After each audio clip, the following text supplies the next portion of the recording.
Kim held her breath as she waited for Helen to announce the successor. When Kim looked around the room, she didn't see any sign of Stephen. The successor has to be me, she thought. If Helen didn't name her as the successor, and Stephen really had decided to leave her, she would have nothing left. Harry noticed that Kim was anxious.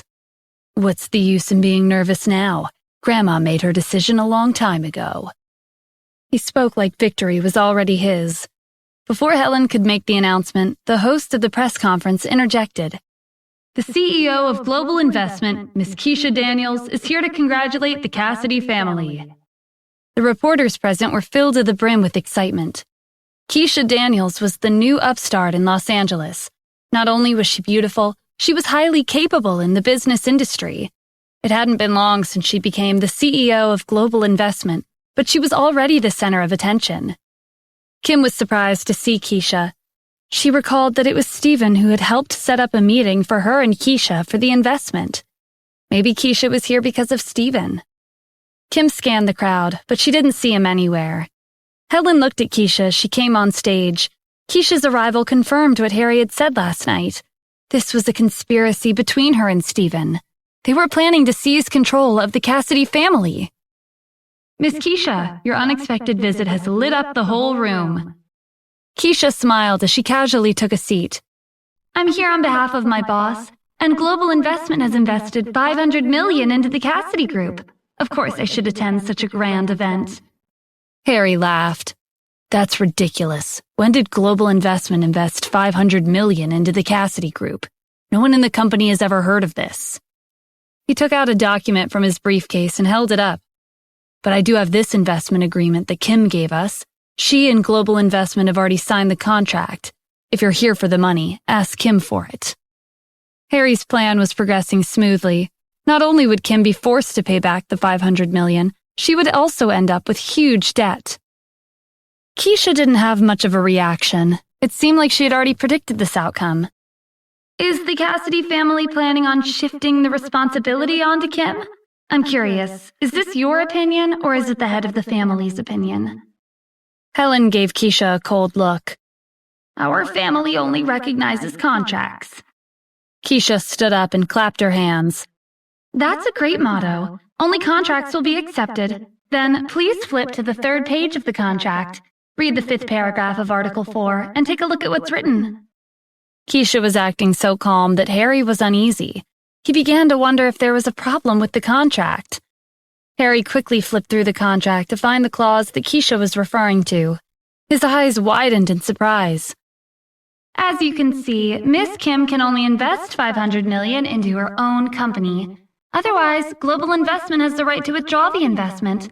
After we investigate, we'll know if Miss Kim has transferred the money into the Cassidy Group or not. And, since you already have a copy of our contract, that makes things easier for everyone. Your company is already informed. Helen frowned at Keisha's words. What are you talking about? Helen snatched the contract from Harry's hands and flipped through each page. As soon as she read the clause that Keisha had pointed out, she glared at Harry. Why did he even take out the contract? It was nothing to brag about. According to the contract, Kim could only use the $500 million investment for her own company. If Global Investment demanded their money back, the Cassidy Group would have to comply, unless Kim became the successor of the family. Keisha gestured to Helen. That reminds me, when I arrived, weren't you about to announce the successor? Please continue. Helen tightened her grip on her walking stick. Her hands were tied. She would have no choice but to name Kim as the successor. Harry started panicking. He never thought that Keisha would arrive in the middle of the press conference and ruin everything. Grandma, remember what I said yesterday? But Helen didn't say anything. Harry signaled to Rebecca with his eyes. She got the hint and tried to talk Helen out of it. Grandma, you can't give Kim the position. None of the members of our family will agree to it. The other members of the Cassidy family followed Rebecca's lead and called out their protests. Rebecca's right. Kim's husband is Stephen. If she becomes the successor, isn't that the same as giving her useless husband the company? Even without the $500 million investment, our Cassidy family will be fine. Grandma, our company has other profitable projects, and many elite families are our business partners. In a flash, Kim had become the target of public criticism. She was isolated, and there was nothing she could say to defend herself. Before the insults could spiral out of control, Keisha cleared her throat to get everyone's attention. Let me interrupt again. When you say elite families, are you referring to them? Keisha pointed to the entrance with a smile. The door opened, and 20 people rushed into the conference room. Isn't that the head of the #1 family in our city, Eric Heath? This is insane. Why would he attend the press conference of a small family like the Cassidy family? Am I seeing things? It's not just him. All of them are the heads of elite families in the city. This is crazy. They rarely show up in the same place at the same time. Their arrival will definitely make the headlines. The reporters could barely contain their excitement. They frantically pressed the shutter on their cameras as if they were afraid that they would miss out on capturing this incredible scene. Harry and Helen were at a loss for words. On a normal day, even if they were to beg these influential people for a meeting, they wouldn't have spared a glance in their direction. But today, they had all taken the initiative to visit their company. Not to mention, they were also treating the Cassidy family with respect. What exactly was going on? Was it possible that the Cassidy family had finally obtained the approval of the elite families in the city? In Helen's eyes, the Cassidy family had finally recovered from their crisis. She tossed her walking stick aside and stepped forward to greet them. She was afraid of being rude and missing the chance to welcome them. Contrary to Helen's expectations, all of them pretended like she was invisible. They walked past her and hurried over to Kim like they were afraid that they would be one step too late.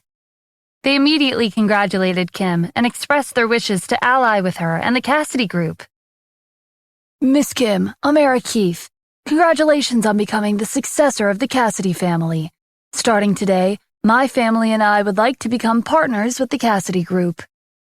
My family would also like to partner with your company. I know your position hasn't been officially announced yet, but if you don't end up becoming the successor, I'll be really disappointed. Miss Kim, I came today with a $200 million contract to congratulate you. Kim was in disbelief. She didn't recognize any of these people.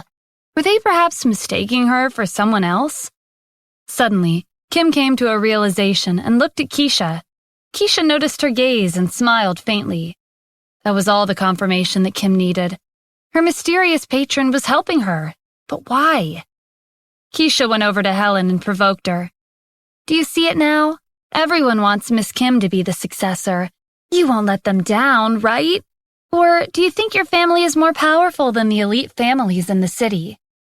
As if on cue, the heads of the elite families turned to Helen. There was a warning look on their faces, as if they were daring her to name someone other than Kim as the successor. It had only been 10 minutes since these 20 people arrived, but Helen looked like she'd aged 10 years. She took a deep breath and made her announcement. The successor of the Cassidy family is Kim Cassidy. Harry couldn't believe it. How could Kim have connections with the elite families of the city? He glared at Keisha. I know it was you. Keisha gave him a shrug. What did I do?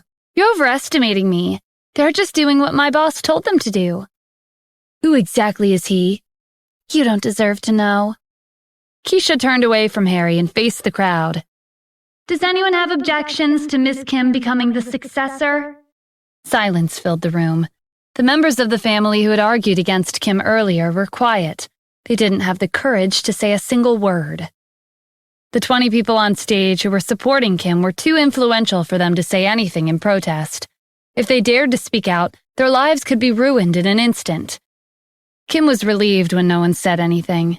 She had succeeded in becoming the successor of the Cassidy family. Thank you so much, Miss Keisha. I'm just doing my job.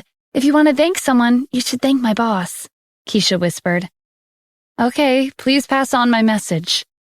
This was the second time that her mysterious patron had helped her out. Kim couldn't understand how a stranger could support her to this extent when her own husband was nowhere to be found. Even though Kim had become the successor of the family, she wasn't as happy as she would have been if Stephen had shown up. Rebecca couldn't accept this. The successor position should have been Harry's. Kim, do you really think I don't know how you got this position? You're probably having an affair with the owner of Global Investment. I didn't expect you to sell your body just to get to a higher position. You're an embarrassment to our family. After hearing Rebecca's accusations, everyone looked at Kim as if she'd done something shameful. Before Kim could defend herself, Keisha slapped Rebecca across the face. Insulting Kim was the same as insulting Stephen. Watch what you say. If you dare insult my boss again, it won't end with a simple slap. The heads of the elite families supported Keisha and Kim. They wouldn't let anyone disrespect Stephen and his people. That's right. If you continue to speak such nonsense, then be prepared to leave the city. Rebecca touched her swollen cheek in shock. Keisha ignored her and turned to Kim. Miss Kim, our boss has prepared a gift for you.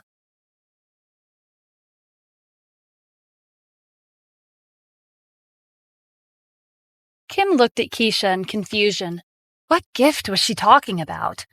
Just then, the doors to the conference room opened once again. 4 men dressed in black walked inside. Someone in the crowd recognized the symbol on their uniforms. They're bodyguards from an international security company.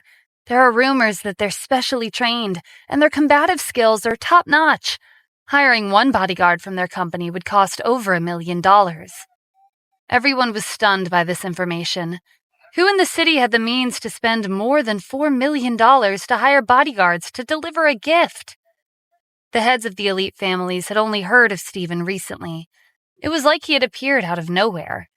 They wondered what kind of gift someone as capable as him could have prepared for Kim.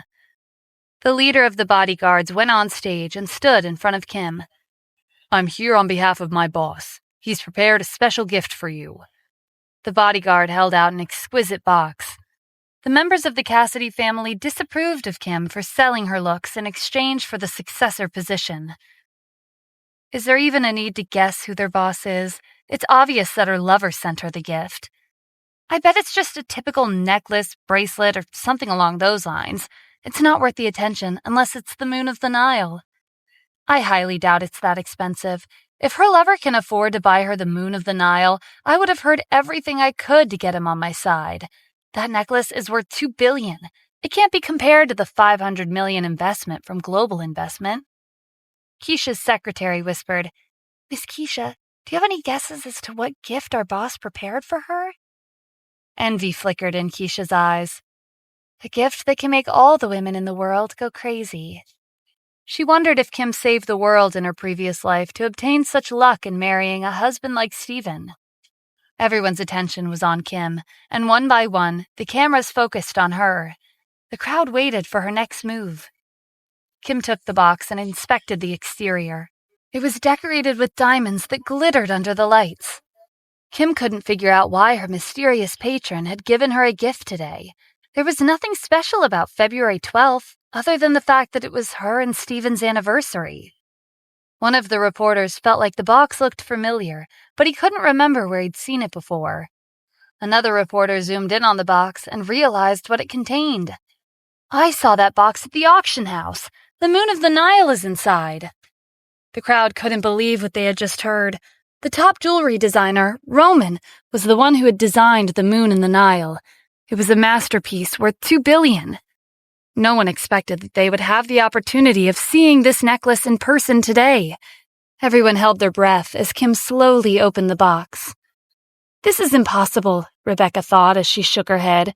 She refused to believe that Kim, someone she'd looked down on for a long time, had received such a priceless necklace. The moment the box was opened, it felt like the entire conference room was a sea of lights. Kim blinked at the necklace inside the box. It really was the Moon of the Nile. Kim's heart raced with excitement.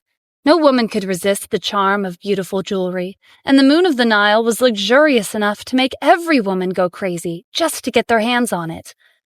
The necklace consisted of 28 Burmese rubies that were each decorated with diamonds. They resembled blossoming red flowers. At the center of the necklace was a beautiful jade in the shape of a moon. The Moon of the Nile was a fitting name for this magnificent necklace. The ladies in the crowd were in a frenzy. Its beauty is out of this world. The heads of the elite families couldn't believe their eyes. Stephen had dropped $2 billion for a necklace like it was pocket change. There had to be more to him than meets the eye. They were glad that they had decided to follow Stephen. Keisha stepped forward and picked up the necklace. "Let me help you put it on." The vibrant gems on the necklace accentuated Kim's beauty. The stage was like a scene straight out of a movie. Kim looked down at the necklace around her neck. "This gift is priceless. I can't possibly accept this." "Our boss said that you'd only have the right to wear this necklace," Keisha said with a smile. Rebecca doubled over in laughter. "Kim, did you really think you could purchase a fake Moon of the Nile to pretend like your family is wealthy? Everyone here knows that you're the poorest member of the Cassidy family. Even your lover is the owner of Global Investment. He won't be able to afford it." At that moment, the press conference was interrupted for the third time. Another guest burst into the room. "I'm so sorry for being late." Everyone turned to the door. Who is that? There was a well-dressed man standing at the entrance. An apologetic expression was on his face. One of the reporters thought the man looked familiar. Suddenly, a thought struck him. That's Roman, the designer of the Moon of the Nile. The crowd couldn't help but wonder if today was the luckiest day of their life. One after another, prominent figures were barging into the room. Rebecca smirked. Who would have thought that Kim would be ruined by her own lover? "Look, Kim, Mr. Roman hurried over because you forged his necklace. Let's see how you plan to clean up your mess." Without waiting for Kim's response, Rebecca rushed over to him. "Mr. Roman, please don't be angry. That crazy woman, Kim, received a fake Moon of the Nile from who knows where. You should call the police and have them arrest her." "What nonsense are you talking about?" Roman glared at Rebecca and walked past her. He went on stage and greeted Kim. "Miss Kim, the Moon of the Nile suits you perfectly, as if it were made just for you. I heard you became the successor of the Cassidy family today. I came to congratulate you. I hope you don't mind that I came unannounced." The room fell silent. Rebecca was so embarrassed, her face flushed with red. Kim was excited to meet Roman in person. She'd always loved his beautiful designs. "Are you really Mr. Roman, the person who designed this necklace?" "Yes, that's me. I didn't bring any gifts because I came to Los Angeles on such short notice, but I would like to give you this card. As long as you have this card with you, you can pick anything you like from my company, free of charge." Roman respectfully held out a black and gold card. Not only was he a famous jewelry designer, he was also the CEO of a famous jewelry store. The ladies were jealous as they fixed their gaze on the card. They wished they could take Kim's place on the stage. Kim hesitated to take the card. Every piece of jewelry sold by Roman's company was a rare treasure. "Your gift is too valuable. I can't accept it." Roman looked nervous when Kim rejected his card. He knew that the person who had won the bid at the auction house for his necklace had connections with the Grand Palace Master. He couldn't afford to get on the bad side of the palace. "Miss Kim, please accept this. Otherwise, I'll have no choice but to get on my knees." When Kim didn't say anything, Roman bent down. Just as he was about to kneel, Kim stopped him and took the card. "Wait, there's no need for that. I'll accept your gift." Roman thanked her before hurrying out of the room, as if he were afraid that she would go back on her word. "Just who are you?" Rebecca exclaimed. The heads of the elite families were supporting Kim, and she had even received a $2 billion necklace as a gift. Not only that, Roman, the CEO of a world-renowned jewelry company, was treating her like she was someone important. Was this the same Kim they all knew? "Who exactly is the owner of Global Investment? Why is he helping you?" Harry demanded. He was supposed to be the main character of today's press conference, but Kim had stolen his spotlight. Helen was also curious. "Kim, tell me the truth. Who's the owner of Global Investment? Why would he give you such a precious gift?" "I don't know either," Kim answered honestly. All she knew about her mysterious patron was that he was from the Addams family in Washington, D.C. She'd never met him before. Helen decided to drop the conversation because she thought that Kim was deliberately hiding the truth from her. The reporters looked at Kim as if she had been given access to a huge treasure trove. "It was worth it to come all the way here today. I thought the press conference of a small family wouldn't be that interesting, so I almost didn't come." "Me too. Today's news can be compared to a year's worth of news. Everything that happened will make the headlines. My heart is pounding just thinking about it." I wonder if today's surprises will end here. Keisha held Kim's arm and whispered, "Please follow me. My boss has one last gift for you." Kim's eyes widened. "There's more?" Keisha noticed Kim's hesitation, so she tried to persuade her. "Yes, I hope you can come with me. It's better if you see it in person." Kim thought it over and decided to go. She hoped that she'd be able to meet her mysterious patron later and return the Moon of the Nile to him. The reporters exchanged a glance as they watched Kim and Keisha leave the conference room. "My sixth sense tells me that there will be more news waiting for us if we follow them." "Then what are we waiting for? Let's go!"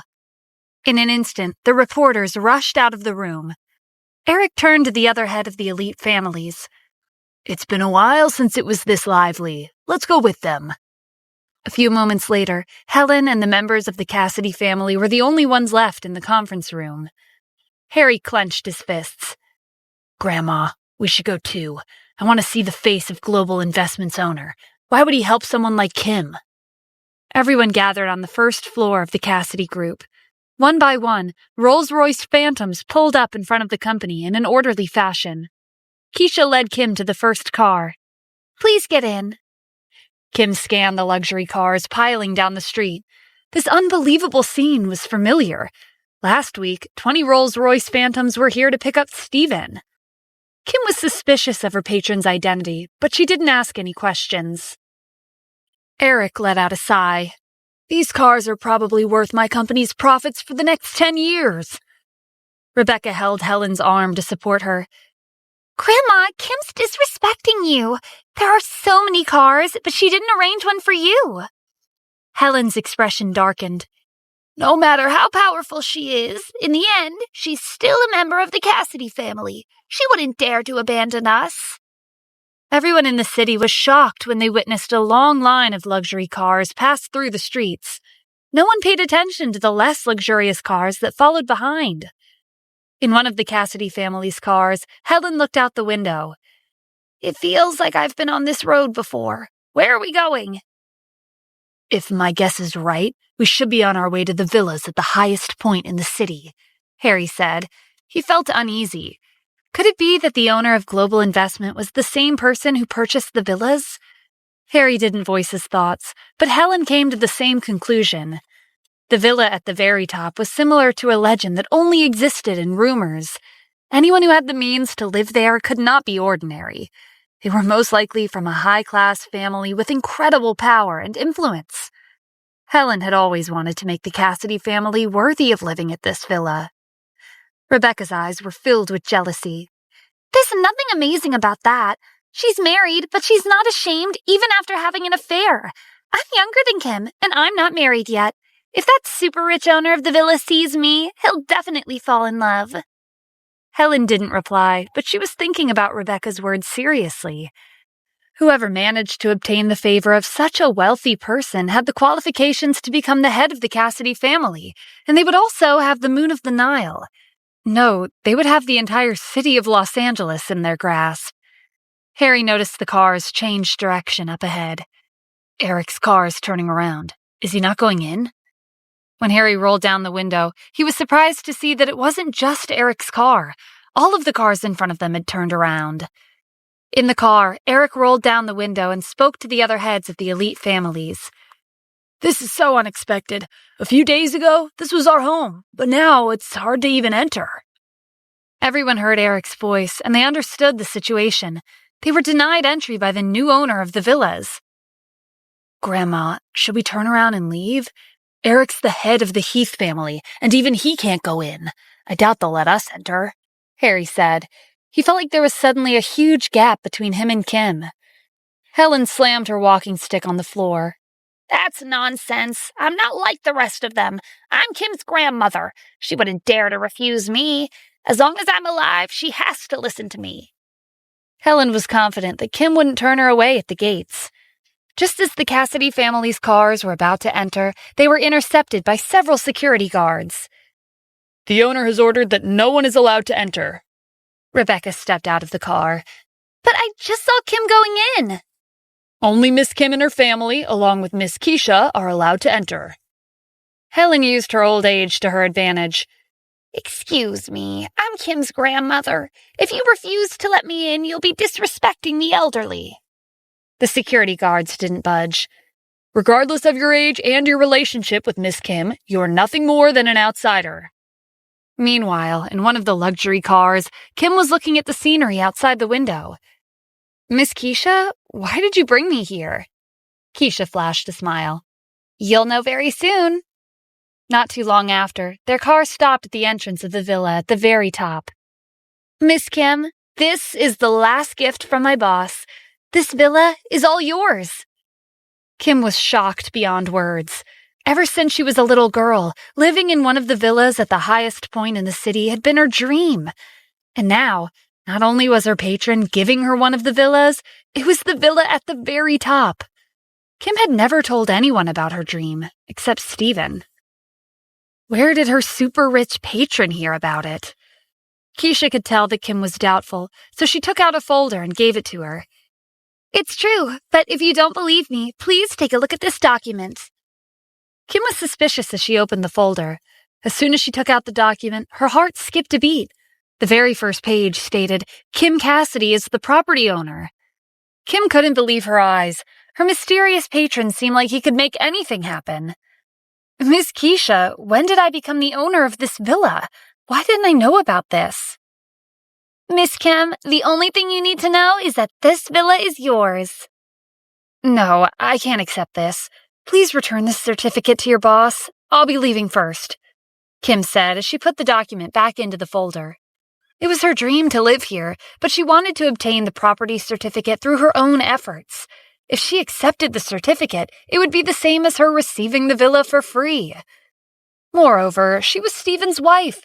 She couldn't accept such a lavish gift from a man she didn't know. Regardless of the issues in their marriage, she would be faithful to Steven no matter what. Just as Kim held out the folder to Keisha, someone snatched it from her hands at the speed of light. Natalie took a step back and clutched the folder close to her chest. Kim, what are you doing? This villa is priceless. Not just anyone can live here. The reason Natalie could enter the gates was because Steven had shown pictures of his family to the security guards. He had instructed them to let them pass if they saw them. Mom, this isn't ours. You can't take the certificate. Kim tried to dissuade Natalie, but she was determined. I don't care. Your name is on the certificate, so this house is ours from now on. As long as their family lived in this villa, no one would dare look down on them. Kim and Natalie were at an impasse, so Keisha decided to intervene. Miss Kim, how about we go inside and take a look? There's a digital keypad on the door. As for the passcode, my boss said that you would know what it is. This piqued Kim's curiosity. She walked away from Natalie and went to the keypad. I know the passcode? Natalie was nervous as she stared at Kim. She was worried that if Kim pressed the wrong numbers, they would lose the villa. Who's your boss? He gave this house to Kim, but he didn't even provide her the passcode? Kim looked at the keypad intently. She had a guess, but she wasn't sure. Whatever the outcome was, it wouldn't hurt to try. Kim punched in the combination, 0212. The keypad beeped and the door was unlocked. Kim was astonished. Her wealthy patron had set the passcode to the date of her and Steven's anniversary. What exactly was going on? Natalie grinned. It looks like Kim and your boss share the same mind. The mysterious boss, who spent this much effort to please Kim, had to be interested in her. When Kim opened the door, an aroma of flowers filled the air. She peered inside, and her gaze immediately fell on the sea of flowers on the floor. They were tulips, her favorite flower. Kim felt she was walking into a beautiful fairy tale. The fragrance of the flowers was intoxicating. Did your boss arrange this room? Yes, Keisha replied. She was moved by Kim and Steven's romance. Piano music started playing in the room. It was her favorite composition from Chopin. Did your boss also choose the music? Keisha didn't know why Kim was asking these questions. Yes, he did. Kim walked around the room. She was brimming with excitement. Everything was falling into place. Today was her and Stephen's anniversary, and her mysterious patron had specifically chosen today of all days to give her a gift. Not to mention, her patron had helped her out several times before. Her patron could only be one person. These tulips, this piano piece, the style of the couch, the color of the curtains, and the murals on the walls. Even the tiles on the floor are in my style. I have one last question. I hope you can answer me honestly. Kim turned around and looked Keisha in the eye. Is your boss Stephen Adams? Keisha covered up her panic with a smile. Stephen Adams? Isn't he your husband? How could he be the owner of Global Investment? Kim flushed with embarrassment. How could she have forgotten? Keisha was right. During the 3 years of their marriage, Stephen had been incompetent and a pushover. He had never given her anything for their anniversary. How could he be a wealthy owner of 21 villas? Okay, Miss Kim, don't think too much. When the time is right, my boss will come find you. Who knows, maybe he's someone right by your side. Keisha's heart was pounding. This wouldn't be considered as exposing Stephen's identity, right? Anyway, I have something else to do, so I'll be leaving now. After Keisha left in a hurry, Natalie pulled Kim to the couch. Tell me the truth. Who's the owner of Global Investment? These villas are worth $2.3 billion in total, and he bought all of them. Isn't this a sign that he's interested in you?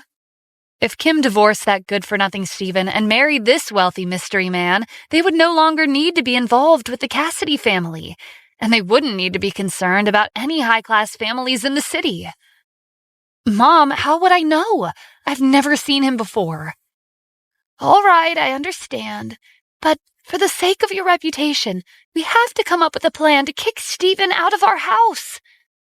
Mom, what nonsense are you saying? Kim didn't feel like talking to Natalie anymore. She grabbed her purse and left the house. Natalie went to the window and watched Kim make her way down the path. Don't worry, Kim. I'll take care of everything. This is for your own good. Kim seethed with anger as she walked towards the gates. Stephen told her that he would make it up to her, and he even said that he would give her the world if she wanted it. She didn't have any expectations, but she never thought that not only would he go back on his word, he would also be too afraid to show his face on an important day like today. She hadn't seen him since last night. Just where did that liar run off to? When Kim exited the gates, she was surprised to see Helen, Harry, and Rebecca sitting by the side of the road. Their fancy outfits made them look out of place. The moment Rebecca saw Kim, she stood up and ridiculed her. Kim, you're finally here. Now that you're the successor, are you tossing your family aside? You didn't even take Grandma with you. Kim felt a little guilty. Even though Helen was biased towards Harry, she was still her grandmother. Grandma, I'm sorry. I didn't know you were waiting outside. Helen glared at Kim as Harry helped her stand. I see how it is. You're treating me like this because you think I'm getting old and can't lead this family anymore. Forget it. We'll be holding a family meeting tomorrow afternoon. Remember to be on time. With that, Helen, Harry, and Rebecca got in the car and left. Kim was concerned about the meeting. The agenda was obviously her position as the successor of the family. In the car, Rebecca and Harry looked at Helen expectantly. Grandma, how are you planning to deal with Kim tomorrow? No need to worry. I'll make her regret what happened today. Later in the evening, Kim and Natalie were relaxing in the living room. Kim's younger sister, Amy Cassidy, was also home. Amy was a university student, and she came home to congratulate Kim on becoming the successor. Natalie narrated the day's events, starting from the press conference to their visit at the villas. Did you see the look on Harry and Rebecca's faces when your grandma announced that you're the successor? I should have taken a picture. After suffering for so many years, their family could finally stand tall in front of the Cassidy family. How could she not be excited? Amy was proud of Kim. You're amazing! But why would the heads of the elite families in the city help you?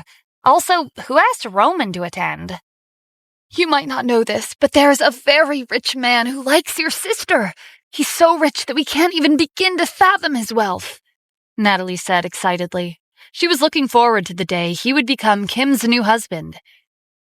Really? Then what are you waiting for, Kim? Hurry up and divorce Steven. I can't stand seeing him around the house.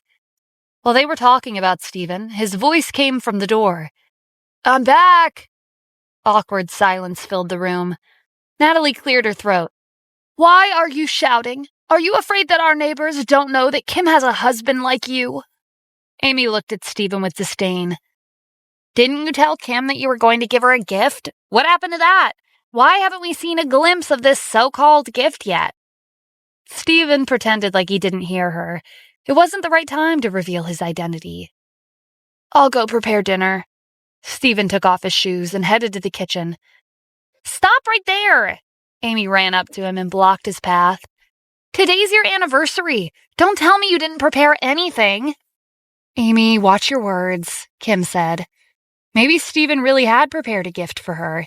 Maybe he wanted to give her a surprise. Kim looked at Steven with a trace of expectation in her eyes, but her heart sank when she saw the helpless look on his face. Natalie started scolding him. You shameless man! You're always freeloading off of us!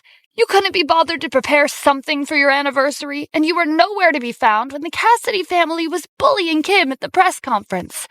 And you're only coming back now when she's become the successor? Do you even have a conscience?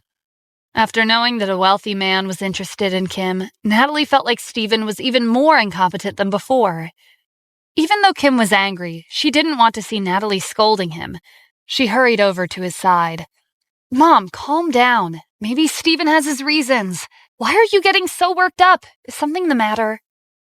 Are you really asking me that? Don't think I don't know what happened at the company last week.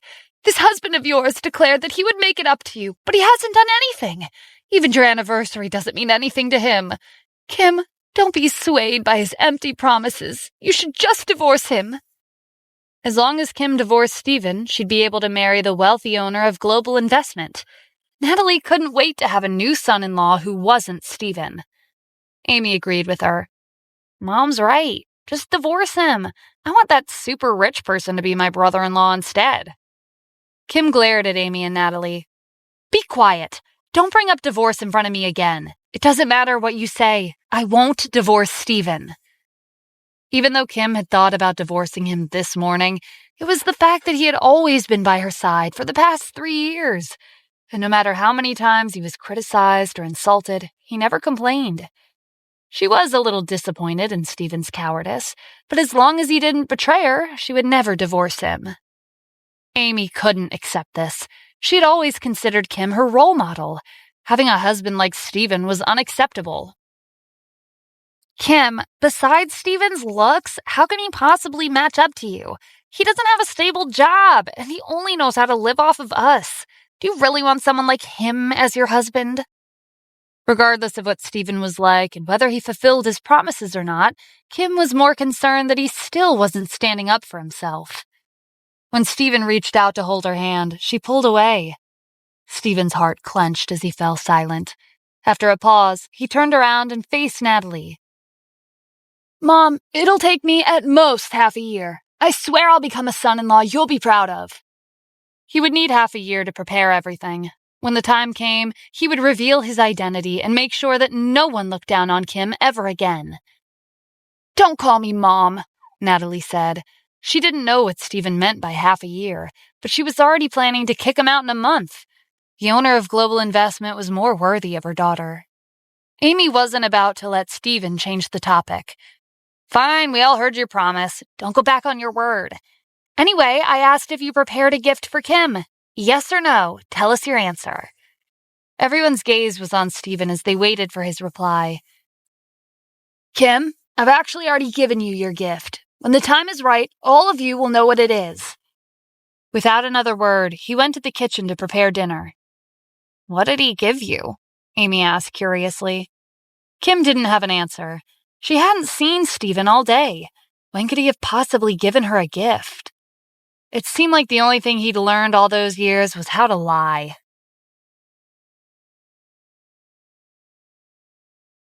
The next morning, Amy left right after breakfast to prepare for her lecture at the university.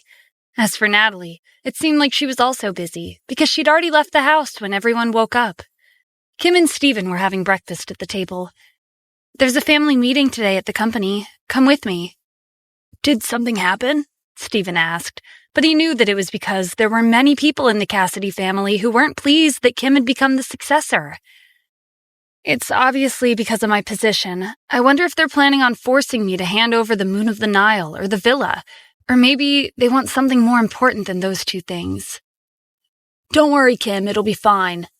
Stephen wasn't worried. Even if Kim were to hand over the necklace and her new house, he wouldn't let anyone touch them. After breakfast, Stephen sent Jack a text message before going to the sink to wash the dishes. When they arrived at the Cassidy Group's conference room, Harry came over to mock them.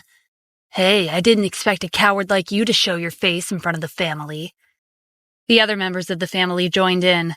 They couldn't criticize Kim anymore, so they could only vent their anger on Stephen. Didn't you promise to make it up to your wife? Where were you yesterday? You don't understand. Because that piece of trash didn't make his move, someone else did it instead. Didn't you see those gifts yesterday? They're priceless. I'm not even surprised. Stephen lives off of his wife, so what could he have given her anyway? Stephen didn't have a reaction.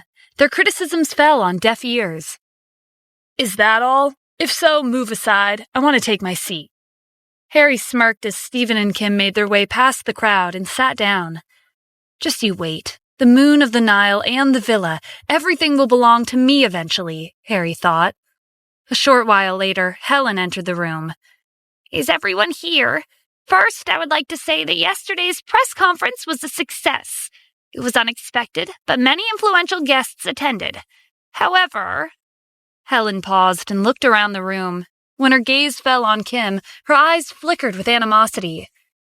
However, yesterday's press conference also made it apparent that the Cassidy family and the elite families of the city are worlds apart. Therefore, I've decided to make our family stronger. We will use our resources to develop the Cassidy Group. Helen's short speech inspired the members of the family to pitch in. Harry was the first one to stand up and announce his contribution.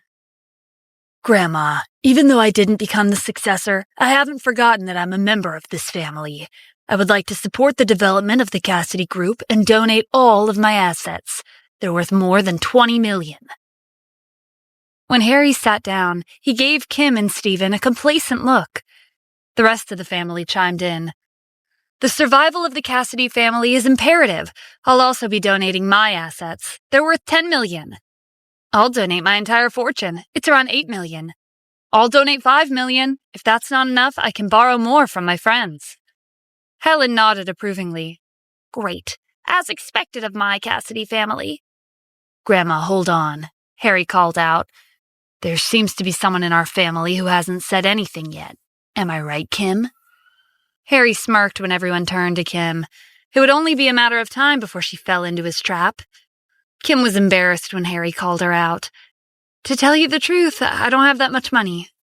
After yesterday, her total assets had increased significantly, but they consisted of a necklace and a villa. She didn't have anything that could be converted to cash because she was planning on finding an opportunity to return them to her patron. Helen and the rest of the family, with the exception of Stephen, were filled with righteous indignation. Harry took a chance to lecture her. What do you mean you don't have money? It was only yesterday when you became the successor. You're not dedicated to this family at all. Do you not want to donate them to the family because of your greed? Helen nodded in agreement. Harry's right, Kim. The family is in trouble. Since you've the means, you should support us as best as you can. Also, you're the successor now. In the future, the Cassidy family will belong to you. Can't you do this much for your family? Kim didn't know what to do. She'd already expected that Helen and Harry would force her into a corner. She didn't have assets of her own to help the family. If she didn't give up the necklace or the villa, she would lose the trust of the Cassidy family. Stephen looked at his watch and smiled. It was almost time. In the next second, someone burst into the conference room. It was one of the bodyguards from the international security company who had attended the press conference yesterday. The bodyguard held out an envelope to Helen. This letter is for you. After she took the envelope, the bodyguard left. Helen was suspicious as she opened the letter. As soon as she read the contents, she crumpled the paper and threw it on the table. Helen glared at Kim. Just leave." Kim didn't know what was written on the letter, but since the bodyguard from yesterday was the one who'd delivered it, she knew it was from her patron. But how did he know that her family would try to coerce her into giving up the necklace and the villa? Whatever the reason was, that wasn't important right now. Kim motioned to Stephen, and they both left the conference room before anyone could object. "Grandma, what happened? Kim was just about to give in. Why'd you let them go so easily?" Rebecca asked. Just a second longer, and she would have had the chance to live in a fancy villa, and she also would have been able to meet the wealthy owner of Global Investment. "Grandma, what's written on the letter?" Harry asked. When Helen didn't respond, he picked up the crumpled paper and smoothed it out on the surface of the table. There was one sentence written on the paper. "No one is allowed to touch my gifts." "I didn't expect him to protect Kim to this extent," Harry said through clenched teeth. Helen contemplated their next course of action. Their main problem was this mystery man. Kim would be nothing without his help. "Rebecca, if there's a chance for you to meet the owner of Global Investment, how confident are you in winning him over to your side?" 80%, Rebecca declared confidently. "Even though everyone supported Kim yesterday, the owner of Global Investment never showed up. How do we know for sure that he's interested in Kim and not someone else? For example, me. After all, Kim's been married to Stephen for 3 years. Rebecca was making a wild guess, but she was confident in her appearance. Even though Kim was slightly more attractive, her figure was better than Kim's. Helen made up her mind. "All right, I'll put aside my pride and visit Kim's place tonight." 1 hour later, Kim and Stephen spotted an armored transport car parked at the entrance outside their house while they were on their way home. There were also dozens of people dressed in uniform standing guard. Kim was worried that something had happened. She hurried over to the group and explained that this was her house. After the group verified Kim and Stephen's identities, they'd allowed them to enter. "Mom, what happened?" Kim asked as soon as she opened the door. To her surprise, Natalie was safe and sound, and she was all smiles as she chatted with her 2 guests. When Natalie saw Kim at the door, she ran up to her. "You're finally back. Did you see the armored car in front of the house? Doesn't it look intimidating?" "Mom, what are you doing?" Kim asked impatiently. "What does it look like I'm doing? It's all for you." When Natalie made eye contact with Stephen, who was standing behind Kim, she grabbed Kim's arm and pulled her to the living room. "I invited the president of a bank and a lawyer today. Let me introduce you to them." Kim had no idea what Natalie was planning, but she mustered a small smile and greeted them. "Hello, Miss Kim. Our bank provides excellent security services. If you leave the Moon of the Nile with us, we'll guarantee its safety," the president of the bank said. Kim suddenly understood the situation. This explained why the armored car was in front of their house. "Mom, I'll take care of the necklace myself, so don't worry about it," Kim said as she headed to her room. A lot had happened yesterday and today, so she wanted some peace and quiet. "Wait, we're not done talking. You know how valuable that necklace is. It's worth $2 billion. That's an astronomical amount of money. If it were just our family in the house, there wouldn't be a problem. But there's also a shameless and greedy person living with us right now." Natalie stared at Stephen as she spoke. Her voice was full of disdain. Kim turned around and challenged her. "Who are you talking about?" "Who else could it be? I'm talking about Stephen. Look at his shifty eyes and his relaxed attitude. Even though he's your husband, at the end of the day, he's an outsider. We have to be careful." Kim was frustrated with Natalie's false accusations.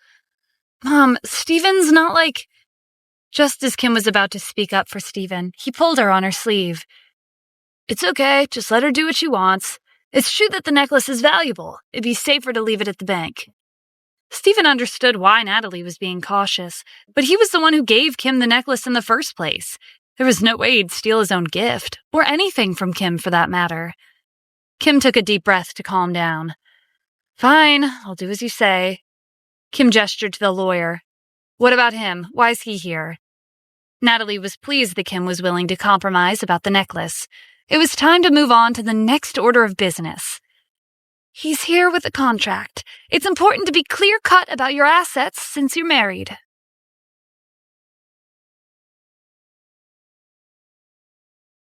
Natalie had invited the lawyer here to make Kim and Steven sign an agreement.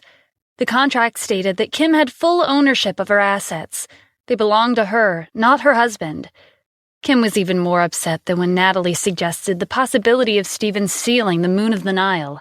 He had worked hard all of these years, but Natalie was keeping tabs on him like he was a thief. Kim tried to talk to Natalie calmly.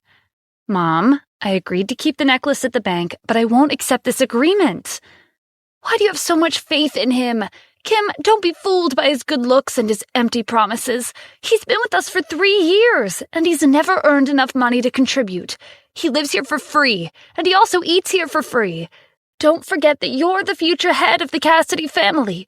If you don't sign this contract, he might take everything from you in the future. Upon hearing this, the president of the bank and the lawyer couldn't help but look at Steven with disdain. Kim crossed her arms and refused to give in. "No matter what, I won't sign this contract." Steven had been quiet for some time, but he suddenly went up to the lawyer and asked him for the contract. "I've never seen one of these before. Can I have a look?" The lawyer took out a copy of the contract from his briefcase and gave it to him. Steven looked the contract over, and in one smooth motion, he picked up a pen from the table and signed his name. By the time Kim realized what he was doing, it was already too late to stop him. "Why did you sign that?" Steven smiled and waved the contract in his hand. "I already signed it, but I have one condition." Natalie looked at him in disapproval. I knew you wouldn't sign it so easily. Kim, this is what he's really like. He's finally showing his true colors. Okay, tell us, how much do you want? I don't need money. My condition is to add one sentence to this contract. All properties under Steven Adams' name will belong to Kim. Everyone in the room was dumbfounded. Properties? What properties do you even have? Don't act like you have assets of your own, Natalie said. The lawyer had already guessed from his brief discussion with Natalie that Steven was the useless son-in-law of the Cassidy family. How could he have any properties under his name? But if this was how Steven wanted to play, then who was he to refuse? In that case, please email me a list of your assets. Steven agreed and took out his phone to send Jack a message. He told Jack to email a small list of his assets to the lawyer. Steven was afraid that if he revealed too much of what he owned, his identity would be exposed. Maybe even the smallest would put him at risk. He whispered to the lawyer, Considering your occupation, you're aware that secrecy is important in your field, right? No need to worry, the lawyer said mockingly. Even a good-for-nothing husband like Steven knew how to talk like he was all that. It made him seem like he was secretly a billionaire. But when the lawyer opened his email, he couldn't believe what he saw. Steven's assets were worth an incredible amount. The lawyer gave Steven a suspicious look. Who exactly was he? By the time everything was settled, it was already evening. All of a sudden, Natalie shrieked in surprise. Kim and Steven rushed into the living room. What happened? Natalie was pale as she clutched her phone. Your grandma's on the way here. What should we do? Why is she coming over? What did we do wrong? Your dad isn't in the city right now, so we'll have to deal with her by ourselves. Helen was the person Natalie was afraid of the most. Whenever she saw Helen, she would be too scared to say a word. Steven, do you think Grandma's coming to pressure me into giving up the necklace and the villa? Kim asked worriedly. No, it should be the opposite. If I'm not wrong, she should be coming to ask us for a favor, Steven said in a low voice. Kim couldn't understand. That's impossible. Grandma's prideful and arrogant. She usually never visits us. Whenever she wants to talk to me in person, she always calls me over to her house. Why would she be coming here to ask us for something? It's more likely she's coming to criticize us. Before Steven could respond, the doorbell rang.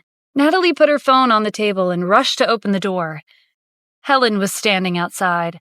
Natalie invited her in with a smile, but she didn't dare to look at her in the eye. Helen didn't reply. She merely nodded and walked past Natalie.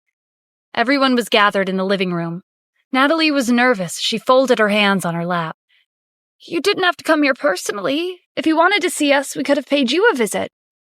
It's not a big deal. To be honest, I'm here because I have something to ask of Kim. Please hear me out. Helen was the head of the Cassidy family, and she had never asked anyone for a favor in such a respectful manner.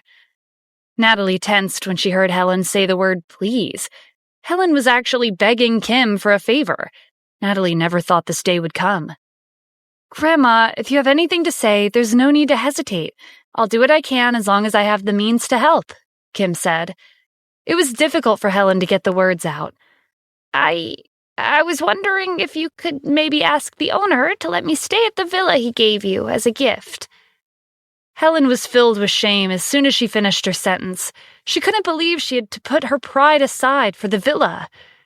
After a brief silence, Kim said, "I'm sorry, Grandma, but I can't do that." Natalie looked at Kim in shock. This was Helen, the current head of the Cassidy family. How could she refuse so directly? Helen frowned. She hadn't expected Kim to turn her down. She had already swallowed her pride to come here to ask for a favor. How dare Kim refuse? Kim quickly explained herself. "Grandma, that villa isn't mine. I have to ask the owner for permission, and I've never met him before." Doubt was written all over Helen's face. "Are you saying you don't know who the owner is?" "Yes," Kim answered honestly. "That can't be true. He gave you the villa as a gift. Surely you have a way to contact him, right?" Kim shook her head. She wanted to know his identity more than anyone else. Helen suppressed her anger and put her hands on top of her walking stick. "I'll give you 30 million. That should be fine, right?" Natalie leaned over to Kim and warned her to choose her words carefully in a low voice. It was clear that Helen was on the verge of exploding with anger. When Kim didn't say anything, Helen slammed her hand on the table. "Kim, now that I've named you as the successor, do you think you could disrespect me just because I'm old?" Kim bit her lip. "No, that's not it." "Good. As long as you agree to let me live there, the Cassidy Group's vice president position will be yours," Helen said through clenched teeth. She'd originally wanted to give Harry this position, but she didn't have a choice since Kim was dragging out the situation. Once Rebecca met the owner of Global Investment and won him over to their side, she would make Kim pay tenfold for the humiliation she suffered today. Stephen sent Keisha a short message. "It's a deal." Kim looked over at him in confusion. "Didn't the owner of Global Investment give you that villa? Why don't you call Keisha and ask her?" Stephen suggested with a smile. Contacting Keisha had crossed Kim's mind, but she didn't know if letting someone else stay at the villa would be out of line. Kim glanced at Helen, who was seething with anger. Since things had to come to this, she could only try. Kim gave Keisha a call. "Miss Keisha, I'm sorry for calling so late. There's something I would like to ask." As Kim politely told Keisha her request, her face burned with embarrassment. It felt like she was begging Keisha for money. To Kim's surprise, Keisha easily agreed. "That's fine. As long as your grandmother keeps her promise, she can stay in one of the villas at the first level." Kim's phone was on speaker, so Helen heard the entire conversation. Keisha was threatening her. "Fine, it's a deal." With that, Helen stormed out of the house. Natalie was relieved when Helen finally left. She turned to Kim with pride in her eyes. "Kim, you're amazing! Did you see her face when you stood up to her?" When Helen returned to the Cassidy family's villa, Rebecca couldn't wait to ask her how it turned out. The outcome might change her life forever. "Grandma, did Kim agree?" Helen slammed her walking stick on the floor and vented the anger that she'd been holding in. "I can't believe she's treating her own grandmother like this." Helen had never faced such humiliation in her life. Rebecca was startled and decided to keep quiet. Helen turned to Harry. "I had to give Kim the vice president position to make her agree to let us live at one of the villas. But don't worry, she won't be able to enjoy her new position. I'll make sure of that."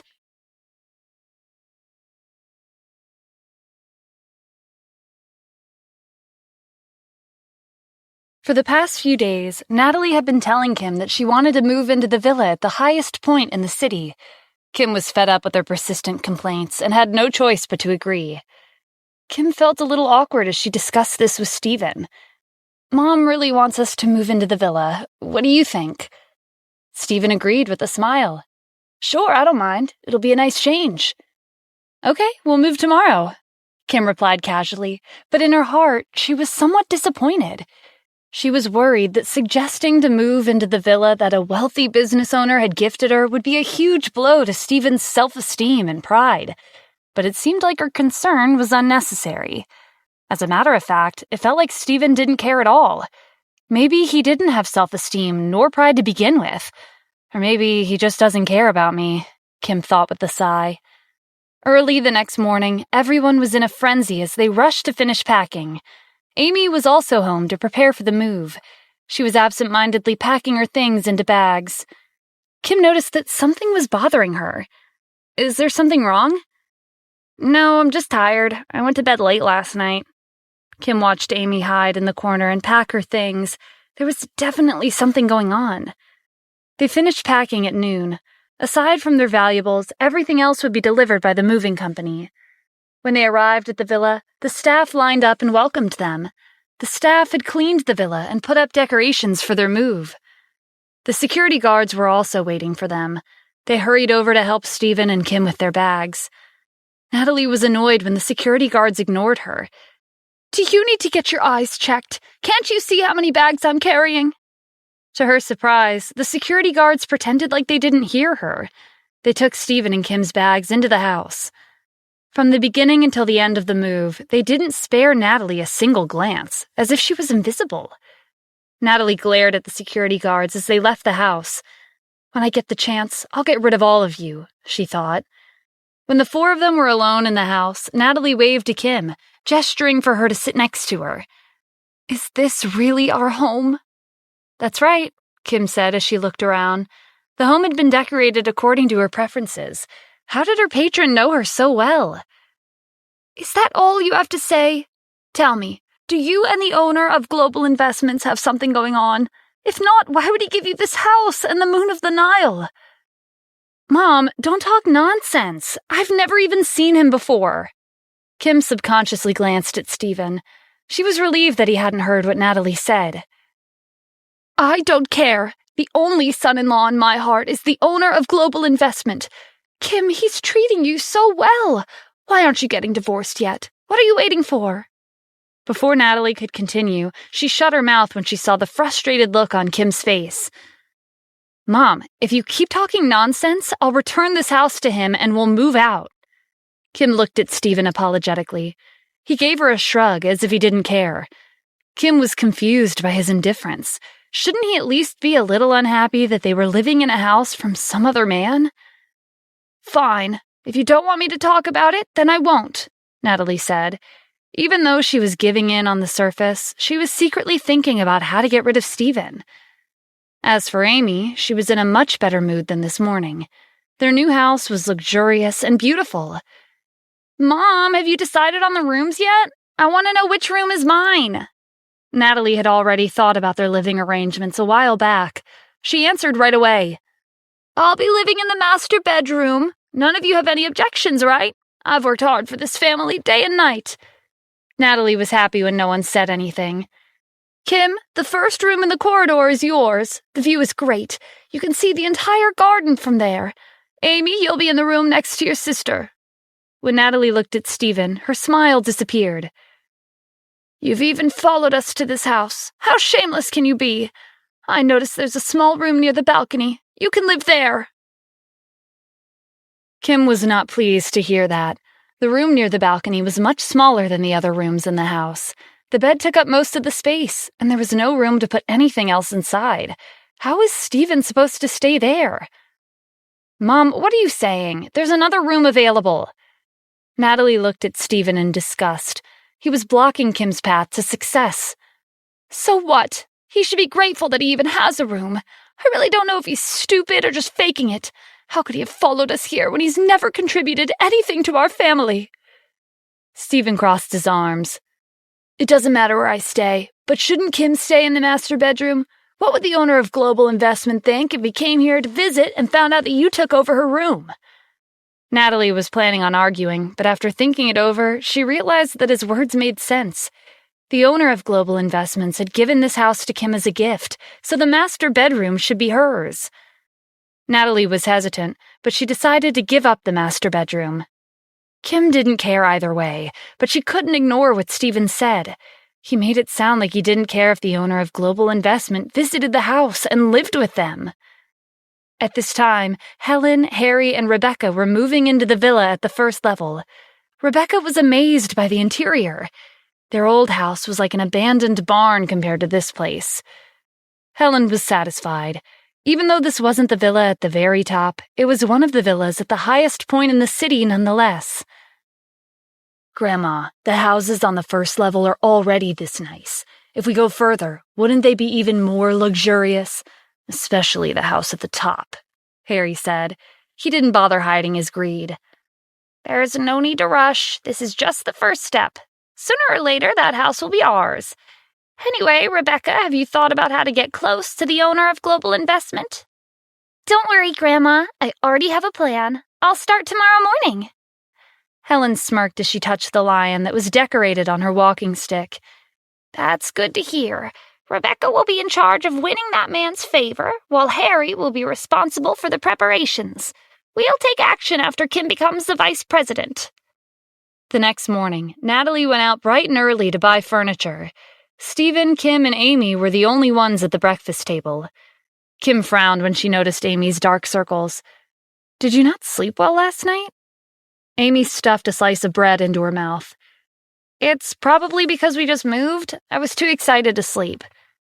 Kim, I heard Amy talking to someone in the middle of the night. I think she's in a relationship, Stephen teased.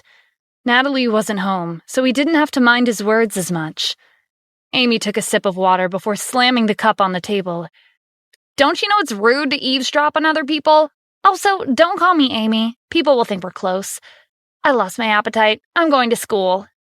Amy grabbed her bag and left the house, slamming the door behind her. Kim gave him an apologetic look. She's been in a bad mood lately. Don't mind her. Stephen shrugged. He wasn't that bothered by Kim's unruly family. It's fine, I'm used to it. All right, it's time for me to go to work. If you don't have any plans today, stay home and tidy the house. As soon as Kim finished her sentence, she hurried out the door. Stephen chuckled as he brought the dishes to the sink. As expected, I'm the most idle person in this family. Just then, someone rang the doorbell. Stephen wondered who it could be. It was still early. He didn't think too much as he opened the door, but he didn't expect to see Rebecca waiting outside. Stephen sighed. Why is it you? Rebecca put her hands on her hips. She was wearing a low-cut, tight dress to accentuate her curves. What's with that look on your face? Are you disappointed to see me? Stephen didn't bat an eye at her revealing outfit. Why are you here? Without answering, Rebecca inched closer, but before she could lean against him, he took a step back. Rebecca stumbled and almost tripped on the doorstep. Stephen didn't know what tricks she had up her sleeve, but he didn't want to find out either. If you don't have anything to say, then please leave. Rebecca regained her balance and pretended like she wasn't embarrassed. Stephen, you don't know a good opportunity when you see one. I'm here to discuss a business deal with you.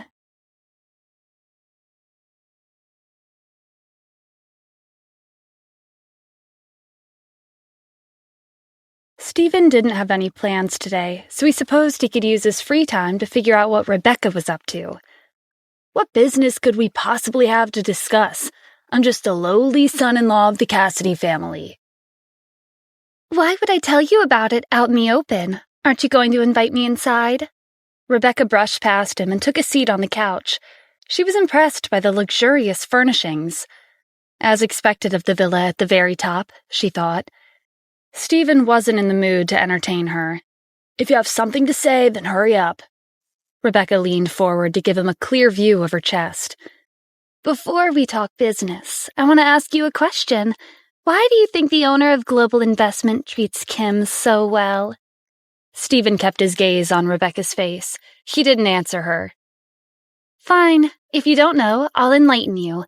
It's because he's using Kim to get close to me. The person he has feelings for is me, and he doesn't have the courage to confess. That was the last thing Stephen expected to hear. When did he have a crush on Rebecca? Having feelings for someone like her and not having the courage to confess were an insult to his reputation. What did you just say? I'm right, aren't I? I admit that Kim is prettier than me, but she's been married for 3 years. Aside from Kim, who else in the family is as attractive as me? It doesn't make sense for him to be interested in Kim when she's already married. No matter how you look at it, it's impossible. Also, he didn't show up at the press conference. What if he mistook Kim for me? Knowing all this, the only explanation is that the person he likes is me. Stephen was dumbfounded by Rebecca's logic and a little impressed at how she came to such a ridiculous conclusion. He wondered how her brain was wired. Stephen tried to hold back his laughter and responded in a serious voice. Well, even if what you said is true, what do you want me to do about it? I want you to be my informant. Help me keep an eye on Kim and let me know when this mystery man shows up. Besides, you don't want this guy hanging around your wife anyway, right? Rebecca was confident that as long as she had an opportunity to meet him, he would switch sides at the drop of a hat. Stephen pretended to be interested in her offer. What do I get out of this? Rebecca glared at him. What do you mean? I'll be helping you resolve your problem. What more do you want? I won't do anything if it doesn't benefit me. Stephen walked to the door and held it open. You can leave now. Rebecca didn't expect this good-for-nothing son-in-law to be this cunning. Fine, I'll give you $500,000. Stephen shook his head. Nope. $1 million. I can inform you of his whereabouts, and I can also find information on his family background, likes and dislikes, social circle, and other things. $1 million isn't enough. Rebecca stood up from the couch in frustration. She had picked out this sexy dress to seduce Stephen into helping her for free, but who would have thought that he would turn the tables on her? She was being cheated. $2 million, I can't give you any more than that. Deal, $2 million it is. Rebecca scribbled a check and threw it on the floor. You better remember what you promised me, otherwise I won't let you off. Stephen laughed. Don't worry. What could be more trustworthy than a $2 million deal? Rebecca walked past him and left the house. He's nothing but trash. Wait until that man and I get married. Then I'll deal with him, she thought. After Stephen closed the door, he picked up the check and shoved it in his pocket. He didn't need $2 million. He only accepted Rebecca's deal to make her lose money and get back at her for criticizing Kim. Stephen wondered how Rebecca would react when she discovered that he was the owner of Global Investment. The look on her face would be priceless. Kim returned home from work in the evening. Grandma wasn't lying to me. I was promoted to vice president today. I have to work harder from now on. But Harry was acting strange. Instead of being angry, he came to my office and congratulated me. He even took the initiative to teach me the ropes. What are the chances he wants to reconcile with me? Slim to none. He's probably scheming something, Stephen said. For the past 3 years, he had witnessed firsthand how sly Helen and Harry could be. It didn't make sense for them to compromise so easily. I didn't think so either. What do you think they're planning? Kim asked. She wasn't that skilled at coming up with elaborate schemes, and she wasn't confident that she could win against Helen and Harry. Who knows? You don't have to worry, though. Even though Stephen didn't know exactly what Harry and Helen were trying to do, their schemes would be nothing more than child's play. If they dared to cross the line, he wouldn't hesitate to ruin the entire Cassidy group. The next day, Stephen took Kim to work on his bike. Before they parted ways in front of the company, he told Kim that he wanted to buy a car. That's a good idea. It'll be more convenient for you to get around. Why don't you take a look and call me later for the money? Without waiting for his reply, Kim hurried into the building. After she left, Stephen rode his bike to a well-known car center. He decided that he would buy a Porsche to start off. He didn't want to be too high-profile. After chaining his bike, he went inside. An employee greeted him at the entrance. Hello, how can I help you? I'm just here to take a look. When Stephen was about to inspect the cars, he remembered that his friend John was in the car-selling business. They used to be colleagues who delivered food until John found a new job. Back when they worked together, they were the poorest in the team. Whenever life was tough, they encouraged each other. They were two friends who bonded from the hardships in life. After Stephen gave John a call, he arrived in 10 minutes. They met outside the car center. Stephen, I'm really sorry. I've just been promoted to manager, and I'm busy with all kinds of things. My head is spinning from the workload. Stephen hadn't seen John in 2 years. He looked completely different from before. If they passed each other on the streets, Stephen might not have recognized him. Stephen was sincerely happy for his old friend. Congratulations! Promotions are a good thing. It's not that big of a deal. What about you? What have you been up to? Same as before. Nothing much has changed. I see, John said. When he glanced behind Stephen and saw his bike, his smile fell. John was actually the manager of this car center. His colleagues and customers were inside, and he didn't want to be seen with someone who delivered meals for a living. John forced another smile. Did you come to introduce me to a customer? Stephen noticed the change in John's attitude. It felt like he wasn't as sincere as before. No, I'm here to... John cut him off. If not, you should head home. I'll treat you to a drink next time. John was annoyed that Stephen had called him to waste his time. Just as he turned to leave, Stephen called out to him. Wait, I'm actually here to buy a car. John shook his head. He thought that was ridiculous. Are you serious? Do you know what kind of car center this is? Stop messing with me and leave. I don't have as much free time as you. Stephen didn't say anything. He walked past John and entered the car center.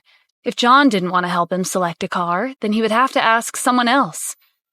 Stephen spoke to the same employee who had greeted him earlier. I'd like to see your selection. The employee nodded and asked him to follow her. Just then, John burst into the car center. Stop! The employee was startled to see her manager all of a sudden. She quickly greeted him. Sarah, how many times have I told you? You need to have a good eye for people. Our job is to sell luxury cars. Not just anyone can afford them. Don't waste your time on him. But he's a potential customer, and we should treat him with respect. Before Sarah could finish, John interrupted her. Even if he is a customer, that doesn't mean he's worth our time. Do you know what he does for a living? He delivers meals. How can he afford to purchase one of our cars? Stephen frowned when John lectured his employee, even though she was just trying to do her job. Moreover, it seemed like he didn't care about keeping up pretenses anymore. John, are you sure you don't want to do business with me?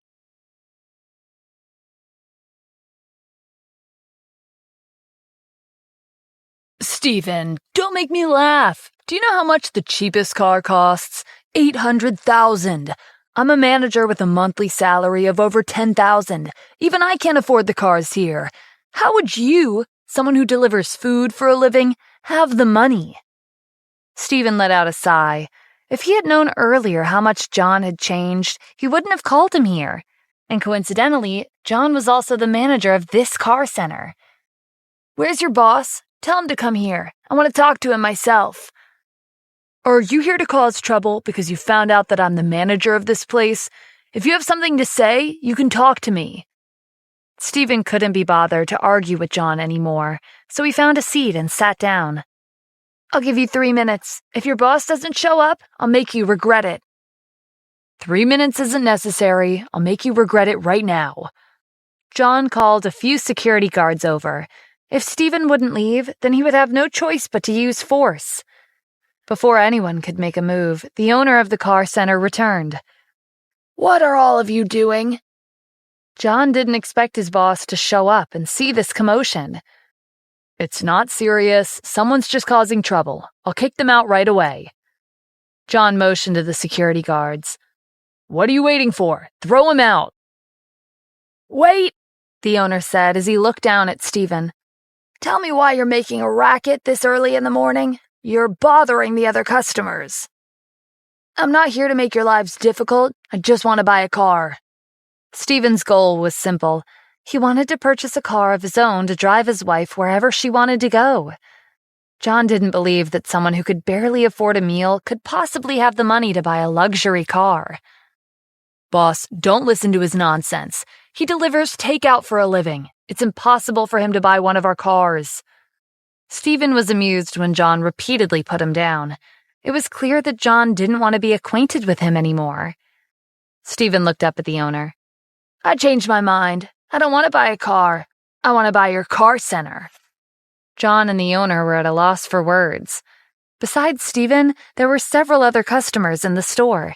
They had been minding their own business until they heard him say something ridiculous. Did I hear him right? Did he just say he wants to purchase this entire store? The cars alone are worth $90 million. What a pity. He's so young, but he's out of his mind. If he can't even afford one of these cars, how can he afford to buy the store? John recovered from his shock and laughed. Are you crazy? Do you know how much this car center is worth? It's an amount you can't even begin to imagine. Stephen ignored him and spoke to the owner. You're wasting my time. How much are you selling this car center for? The owner quickly asked Sarah to bring him a list of their inventory. He didn't know who Stephen was, but he had an intimidating aura that made other people unable to refuse his orders. The cars we have are worth a total of $90 million. In addition to the rent, there are also wages and utilities to factor in. The owner picked up the calculator and punched in a list of numbers.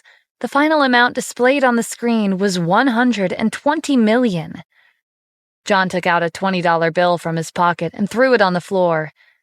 Now do you realize how ridiculous you're being? Here's $20. You don't have to pay me back. Hail a cab and go home. Stephen didn't spare a glance at John as he continued his conversation with the owner. Give me your bank number. The owner wondered if Stephen was secretly super rich. After getting the information he needed, Stephen called Jack and asked him to wire $120 million into the owner's bank account. John looked on mockingly. Stephen, we haven't met for 2 years, but I didn't expect you to become this crazy. As soon as these words left his mouth, the owner's phone rang with an incoming message from his bank. He had received $120 million. The owner was in disbelief at the number of zeros in the message. He almost dropped his phone. John thought the owner was too angry to speak. You don't have to deal with him. If you leave it to me, I'll teach him a lesson. After working here for 2 years, John had made connections with several wealthy people. The owner had also told him that he had a talent for this field. Someone like Stephen couldn't match up to him. The owner glared at John and kicked him without warning. Are you trying to drag me down with you? If you know what's good for you, then keep your mouth shut. He transferred $120 million within a few minutes. $120 million? How is that possible? John stuttered. If you have nothing else to say, then leave, Stephen said. We'll leave immediately. In the future, if there's anything I can help you with, don't hesitate to ask. The owner trailed off when Stephen gave him an impatient look. The owner dragged John, who was still shocked beyond words, out of the car center. Stephen looked around the store. His gaze fell on Sarah. You're Sarah, right? You'll be in charge of managing this car center from now on. Sarah was ecstatic at her sudden promotion. I won't disappoint you. The other customers in the store were excitedly whispering amongst themselves. Some of them had even taken out their phones to record the scene. That girl is really lucky. Other people would have had to work as a manager for more than 10 years before getting to her position. Who is that person anyway? Who in the city has enough funds to purchase an entire car center in a few minutes? Wait, he looks familiar. In the afternoon, Stephen drove back to the villa in his new Porsche. Kim, Amy, and Natalie were in the living room watching TV. Stephen was confused when he saw Kim. She had just become the vice president of the Cassidy Group. Shouldn't she be busy with work? Why are you home so early? Kim crossed her arms in annoyance. There was nothing to do, so I came home. After arriving at the company, she sat around in her office until noon. Even though she was promoted to vice president, it was all for show. She had no authority. Kim recalled that Stephen told her he wanted to buy a car this morning.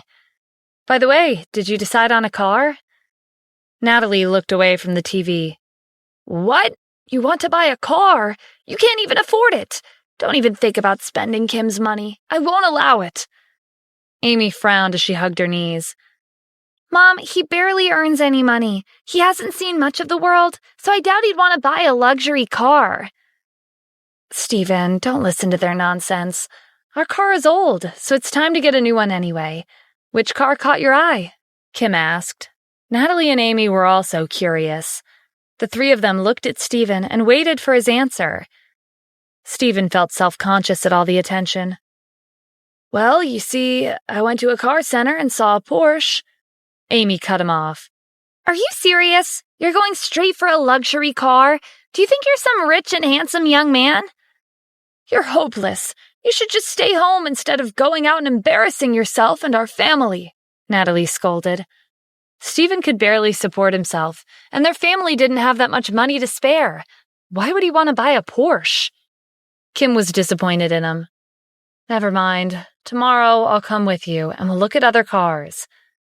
"There's no need for that. I drove the car home. The Porsche is in front of the house."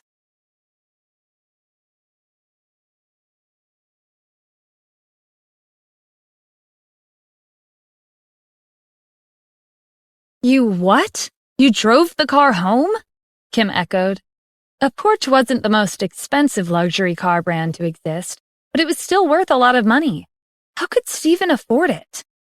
Natalie was suspicious. "Are you lying to us?" "Mom, wait. I'm going outside to check if there's really a car there," Amy said. If Stephen really was lying to them, then she would expose him and let Kim see his true colors. A few minutes later, Amy called out to Kim and Natalie in a panicked voice. They rushed out the door thinking that something had happened to her. However, they were greeted by a luxurious Porsche parked in front of their house. Amy was standing next to the car with her phone in her hands. "I just searched it up. This car was recently released, and it's worth more than $6 million. "Stephen, what's going on?" Kim asked with a frown. There was no way he could afford a $6 million car. "$6 million?" Natalie exclaimed. "Damn it, Stephen. I thought you were only a freeloader, but you're actually a thief who steals money from your own family."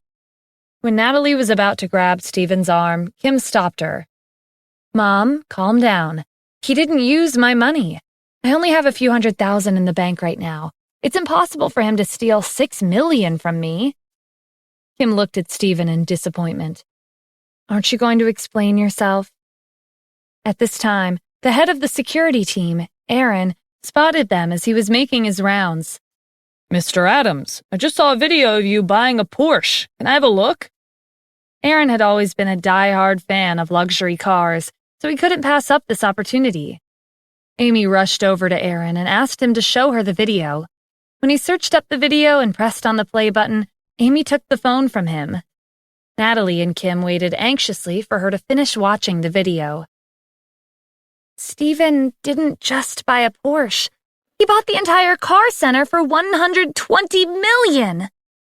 Natalie and Kim were stunned. Stephen used $120 million to buy a car center, but he hadn't said a word about this. When was he planning on telling them? "Stephen, does this have anything to do with global investment?" Kim asked. She had a feeling that Keisha treated Stephen differently compared to the way she treated everyone else. Stephen looked at Kim in admiration. He had been racking his brain to come up with an excuse, but she had solved all of his problems with a single sentence. "I knew you'd figure it out. I actually took on a job at Global Investment. I bought the car center because Keisha told me to." Kim glared at Stephen. That was fine and all, but why would Keisha give him one of the cars? And why did he just accept it? Kim didn't know why she was so angry. She couldn't bring herself to like the new car no matter how many times she looked at it. "Forget it. If you want to drive this car around, go ahead, but don't bring me along." Stephen could tell that Kim wasn't happy with the Porsche. "No, it's okay. I'll just return the car." Before he could do anything, Natalie snatched the car keys from his hand. "Hold it right there. You already accepted the car. You can't return it." "Mom, Keisha gave him this car as a gift. What right do you have to take it?" "He's been freeloading at our house for 3 years. What's wrong with me taking the car? Think about how much he owes our family. This $6 million is like interest." To Natalie, the Porsche was a priceless treasure. She couldn't let Stephen return it to Keisha. "I don't care anymore. Do what you want." Kim was too frustrated to continue arguing. She turned around and walked back to the house. Stephen noticed that Kim was jealous, and it made him happy. He ran after her. "Wait, Kim, didn't you want to buy a new car tomorrow?" Kim didn't slow down. "No, I can't afford a Porsche." "I don't need a Porsche. I'll like whichever car you pick out." Stephen was following Kim close behind. He almost bumped into her when she stopped abruptly. Kim turned around and stared at him. Are you implying that I'm not as good as Keisha because I can't afford a Porsche? Stephen was at a loss when he met her serious gaze. He had a feeling that their conversation was headed in the wrong direction. After an intense stare-down with Kim and trying to convince her that he didn't mean it like that, they decided to purchase a car today instead of waiting until tomorrow. The next morning, Stephen drove Kim to work in their new car. If you're free in the afternoon, can you pack some of Amy's clothes and bring them to her at university? She said she's too busy to come home and get them herself. Sure, I'll drop by her school later. After Kim went inside, Stephen drove back to the villa. The house was empty. Natalie had taken the car keys and left to show off their new Porsche. Stephen had nothing to do, so he went to Amy's room to pack her clothes. Who would have thought that the Grand Palace Master would have to use his free time to help his sister-in-law fold her clothes? Amy's suitcase was in the corner of the room. She had left it open, and her clothes were scattered on the floor. Stephen sighed as he reached for one of Amy's shirts. To his surprise, there was a large image of a cat printed on the front. He glanced at the other clothes on the floor. Most of them were graphic tees decorated with outlandish designs. He felt like he had discovered a whole new side to Amy. It took some time, but Stephen finally finished folding all the clothes. He neatly put them inside the suitcase and brought it outside the house. He opened the trunk of the car and put the suitcase inside. Around an hour and a half later, Stephen arrived at Amy's university and dialed her number. Amy wasn't pleased when she received a call from him. What is it? It better be important. Kim asked me to bring you your clothes. Forget about it. If you dare show up at my school, I won't let it go, Amy warned. I'm already here. What? Where are you? Don't move and stay where you are. I'm coming right now.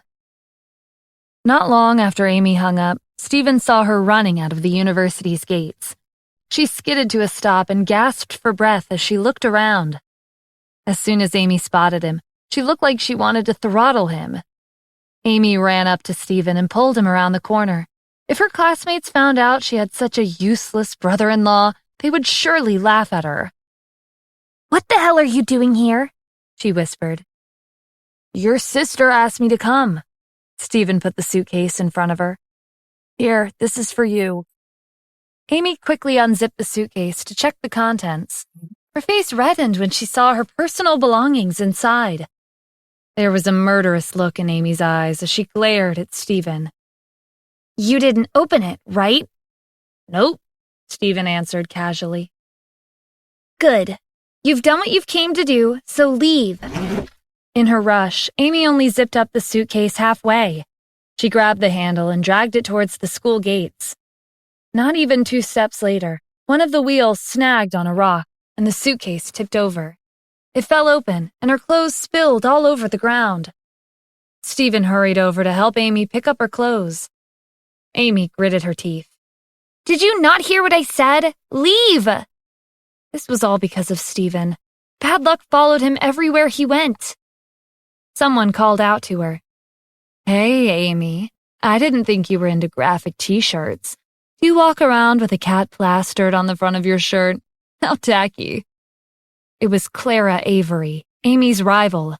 Clara was taller than her, and she dressed in outfits that showed off her beauty. Amy threw her shirt into the suitcase and got to her feet. How is that any of your business, Clara? You're right, it's none of my concern. How can an immature girl like you understand the fashion of mature women like me? Clara glanced at Stephen. From what I can see, you and this man were probably living together until recently. After he dumped you, he kicked you out. Amy clenched her fists. Don't make wild assumptions when you don't know what's going on. Clara grinned. She had no intention of stopping. What happened to your pride? No matter how cheap you are, you can't shack up with some random man you probably found on the streets.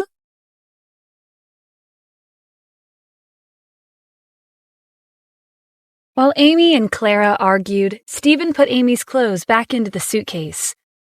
I'm cheap. Clara, have you watched your own streams lately? Your clothes barely cover any skin. It's like you went to a dumpster and dug out your outfits. Amy retorted. That's called being sexy. You could wear cute clothes, too, but unfortunately. Clara looked her up and down before continuing. You won't look as good as me. You don't have the body for it. I'm warning you now, A-Live's queen will be me. Amy was about to explode with anger. It was true that her body wasn't as curvaceous as Clara's, and this was something she had always been self-conscious about. Don't get ahead of yourself. No one knows who will win. Aquaria Live, or A-Live for short, was the most popular streaming platform on campus. Each year, they would choose a king or queen based on their popularity. And this year, the adorable Amy and the sexy Clara were both highly anticipated to win. Is that so? I heard you've been chatting with a wealthier viewer every night on your streams to get him to give you more gifts on the day of the finals. I hate to break it to you, but he's not on your side. Turn around, and you'll see what I'm talking about, Clara said with a grin. Amy looked back and saw a man dressed in luxury clothes. His name was Brian, and his nickname on A-Live was General. He was a famous viewer among streamers. Brian had been very active on Amy's streams recently. She hadn't expected Clara to steal him away from her. Brian smirked as he spoke with complete confidence. You should give up. With me here to support Clara, no one will be able to steal her position as the new queen of A-Live. Clara threw herself into Brian's arms and pressed against him. Honey, not only are you handsome, you're also amazing. From the lust in Brian's eyes, it was clear that Amy had been chatting with an online pervert who preyed on young women, trying to win influencer status. Clara, you're shameless. For the sake of winning the championship, you actually sold your body. You would if you could too, Brian said. Stephen zipped up the suitcase and looked up at Brian with disgust. He couldn't stand seeing his sister-in-law being bullied like this. Do you not have any decency? You're preying on young women and even flaunting it in public. How dare you talk to my honey like that? One phone call from him and your life is over, Clara threatened. Stephen wasn't fazed in the slightest. Dragging out this conversation is pointless. How about this? Let's make a bet. If Amy becomes the new queen, you'll kneel and apologize 99 times. If Clara becomes the new queen, I'll do that for you. What do you say? Brian looked at Stephen like he was a fool. I accept. Amy, your boyfriend sure is bold. I'm not her boyfriend, I'm her brother-in-law. Stephen took out a pen and wrote a number on a piece of paper before stuffing it in Brian's pocket. This is my number. Keep it safe, or else you won't be able to see me again. No need to worry. You'll definitely receive a call from me after the finals. With that, Brian and Clara left together. Amy gave Stephen an expectant look. He sounded so confident just now. Since he was acquainted with Keisha, he might really have some tricks up his sleeve to help her win. Do you have a plan? Stephen got in the car and rolled down the window. You're expecting too much. I don't have any money, remember? Then why did you suggest a bet? If you lose, you'll have to get on your knees. Well, that's if he can find me. I never told him my name, and the number I gave him is fake. Stephen waved goodbye and drove away before Amy had the chance to say anything else. She glared at his car until it disappeared into the distance. Stephen, you good-for-nothing freeloader. The house was still empty when Stephen returned. He went into Amy's room and turned on her computer. He clicked on Aquaria Live and found her nickname. It was Mimi. Amy's cute nickname paired well with her adorable charms. While Stephen jotted down Amy's ID, he accidentally knocked over the glass of leftover milk. Fortunately, there wasn't much in the glass. While he was wiping up the mess with the tissue, Natalie came into the room. Her expression darkened when she saw him. What are you doing in Amy's room? Stephen stood up awkwardly. Nothing.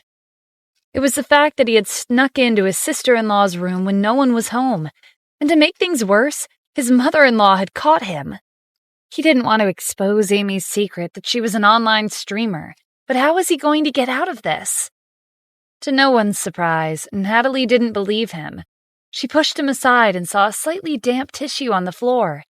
Amy's closet was open a crack, and her pajamas were on her bed. Inappropriate images flooded Natalie's mind. Stephen, how dare you? When no one was home, you took the chance to sneak into Amy's room to do such a disgusting thing.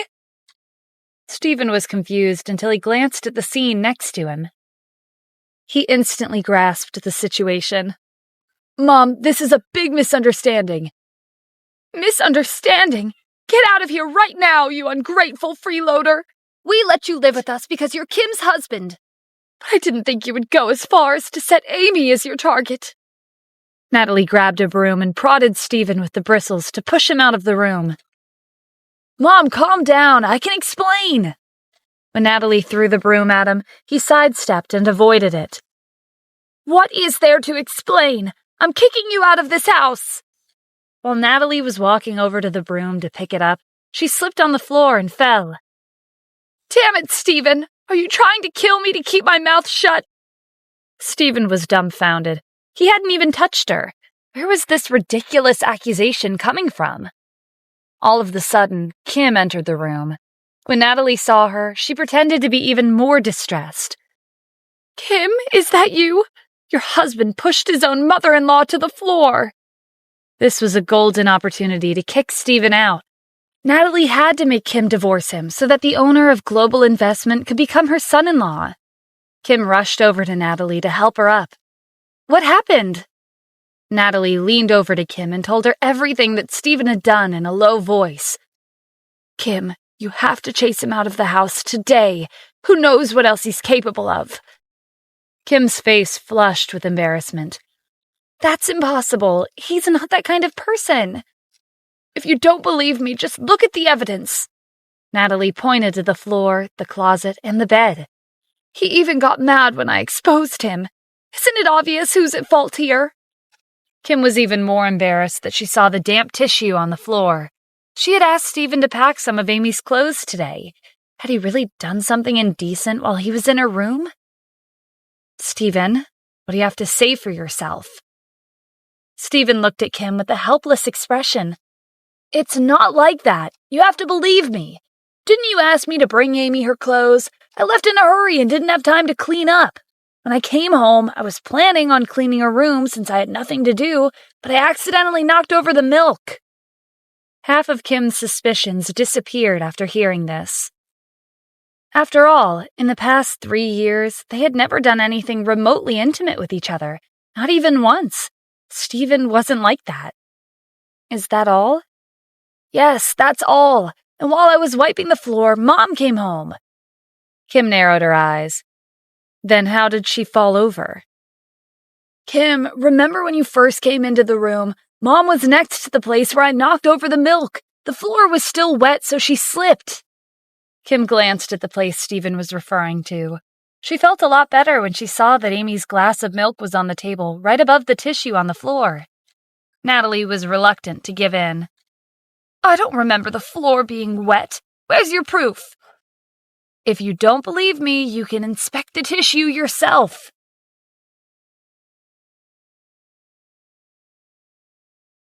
As soon as Stephen finished his sentence, Natalie and Kim were shocked beyond words. Was he implying for them to pick up the dirty tissue and take a sniff? Or worse, taste it? Who would do something that disgusting? Stephen, I think that's enough, Kim said in a firm tone.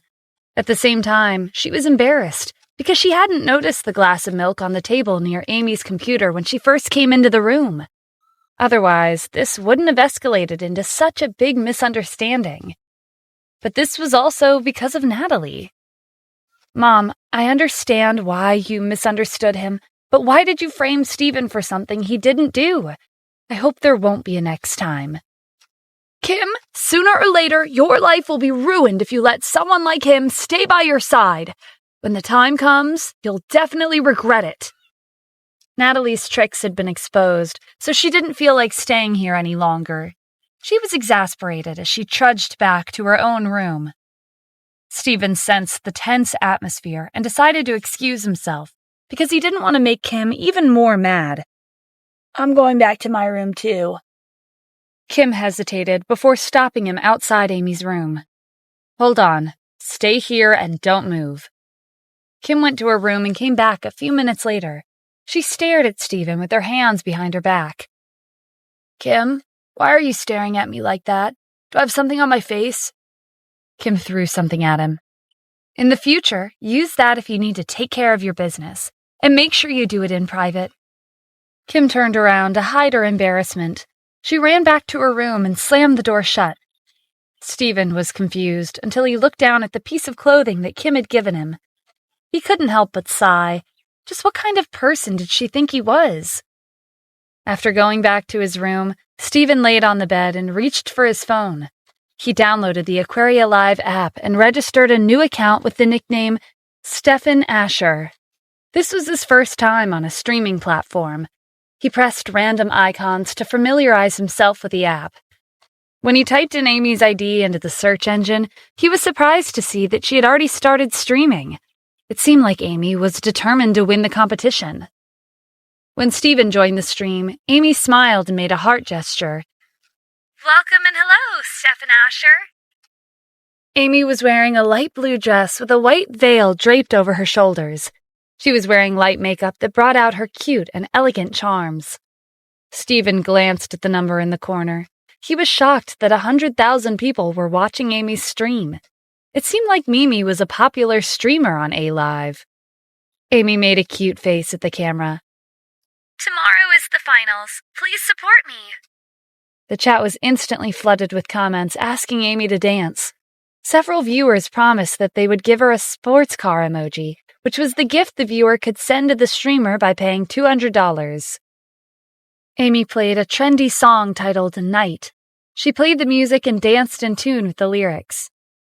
The fluorescent lanterns and chandeliers continued to shine. Amy's dance resembled a fairy dancing in an enchanted forest. The viewers could almost picture butterflies and flowers around her. Her elegant and rhythmic movements captured their hearts. Steven didn't expect Amy to be so good at dancing. Her fiery personality in real life was nowhere to be seen. While Amy was dancing, the viewers sent all kinds of gifts from A-Live. Miniature icons of their gifts covered the entire screen. There were sports cars, diamonds, rockets, and more.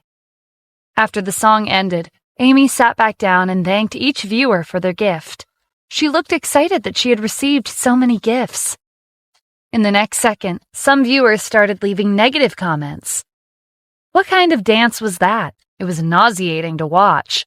What is she wearing? It's not cute at all. She has no fashion sense. Amy's smile faltered, but she forced herself to respond cheerfully. If you don't like it, you can leave. Thank you for watching me dance today. The administrator on Amy's stream gave these viewers a warning in the chat, but they ignored it. Do you think you're a celebrity? You don't even have that many followers. Get lost. Your dance blinded me just now. You want to become the new queen with that kind of skill? Stop dreaming. Everyone, don't bother watching her stream. Watch Claire's stream instead. She's much better. More viewers left negative comments, and before long, there were too many for the administrator to handle. Gradually, the number of people watching Amy's stream dwindled. Some viewers didn't want to deal with the toxicity in the chat, while other viewers left to watch Claire's stream. In the end, there were only 10,000 viewers left in Amy's stream. Around 90,000 viewers had left after the negative comments started. Amy had no choice but to tell her remaining viewers that she'd be taking a break and would be back in 30 minutes. She wasn't confident that she could continue streaming with a lively atmosphere. Amy had been streaming at her university's dorm. She closed her laptop and slammed her fists on the table in anger. It wasn't hard to guess that she had lost viewers because of Clara's tricks. Besides the support of ordinary fans, Amy's popularity on A-Live was mostly because of Brian. He used to send her expensive gifts during the streams. He stopped when she refused to meet up with him in person late one night. Amy sighed. Am I really going to lose to Clara in the finals? I hope some random rich viewer shows up to help me out. When Steven saw the viewers mention another streamer named Claire, he suspected that this was Clara's nickname on A-Live. Steven searched for Claire's ID and found her profile. It really was Clara. Steven pressed on Clara's stream. Since you acted so confident this afternoon, let's see what's so special about your live broadcast. As soon as he entered the room, Clara greeted him in a flirtatious voice. Stephen Asher, welcome.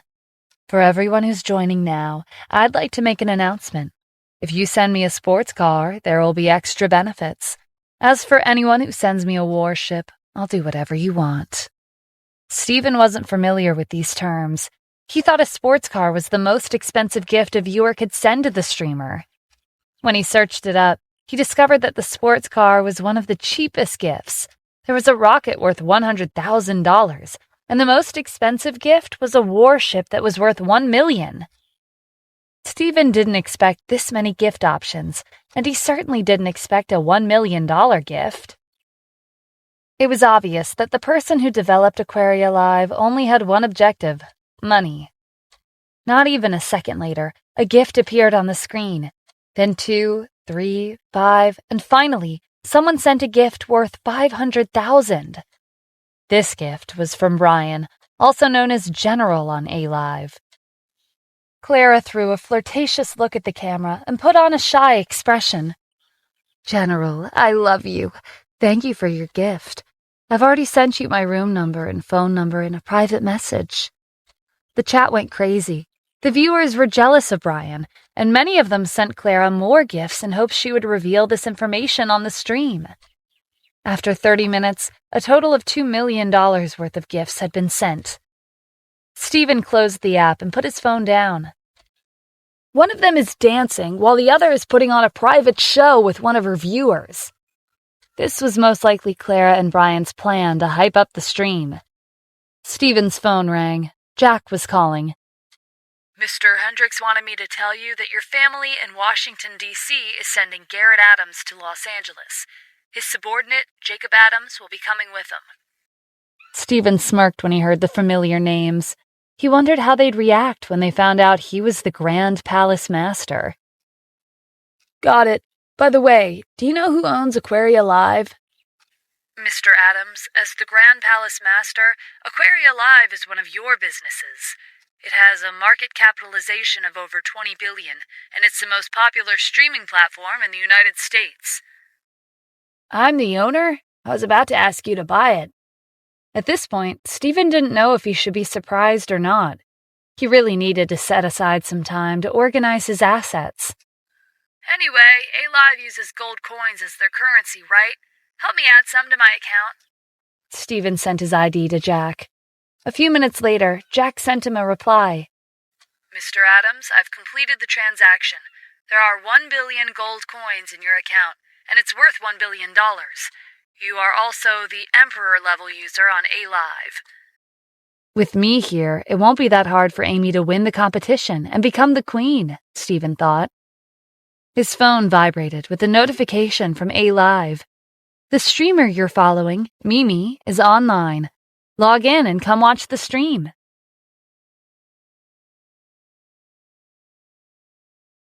When Stephen pressed on Amy's stream, he was taken aback by her new outfit. She was wearing a low-cut top and a bright yellow miniskirt that exposed her long legs.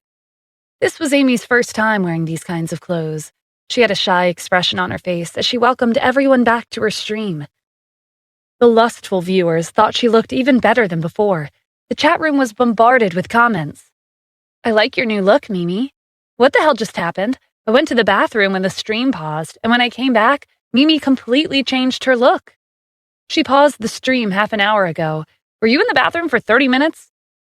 The number of viewers continued to soar, and in the blink of an eye, 30,000 people were watching.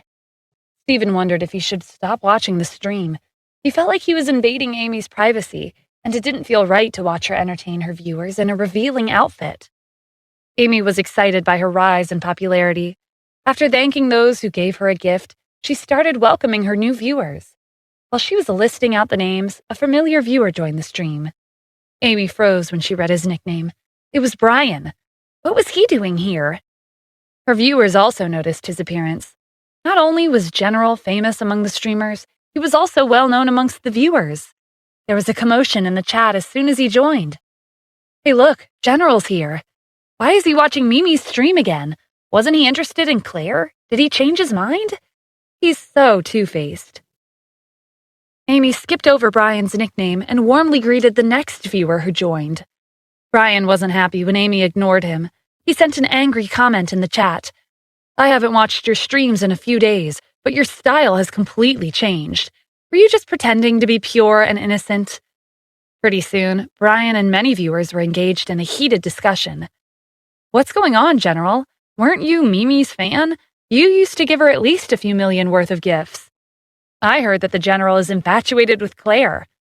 You all know why I've switched sides. I made an appointment with her, but she's not that great. I've also recorded a video." In an instant, the viewers were in an uproar. "General, is that true?" "I'm not lying. Her body looked like a washboard. Mimi, I didn't expect this from you." Amy seethed with anger when the chat spiraled out of control. Brian had already made it clear that he was on Clara's side. He was here to ruin her reputation.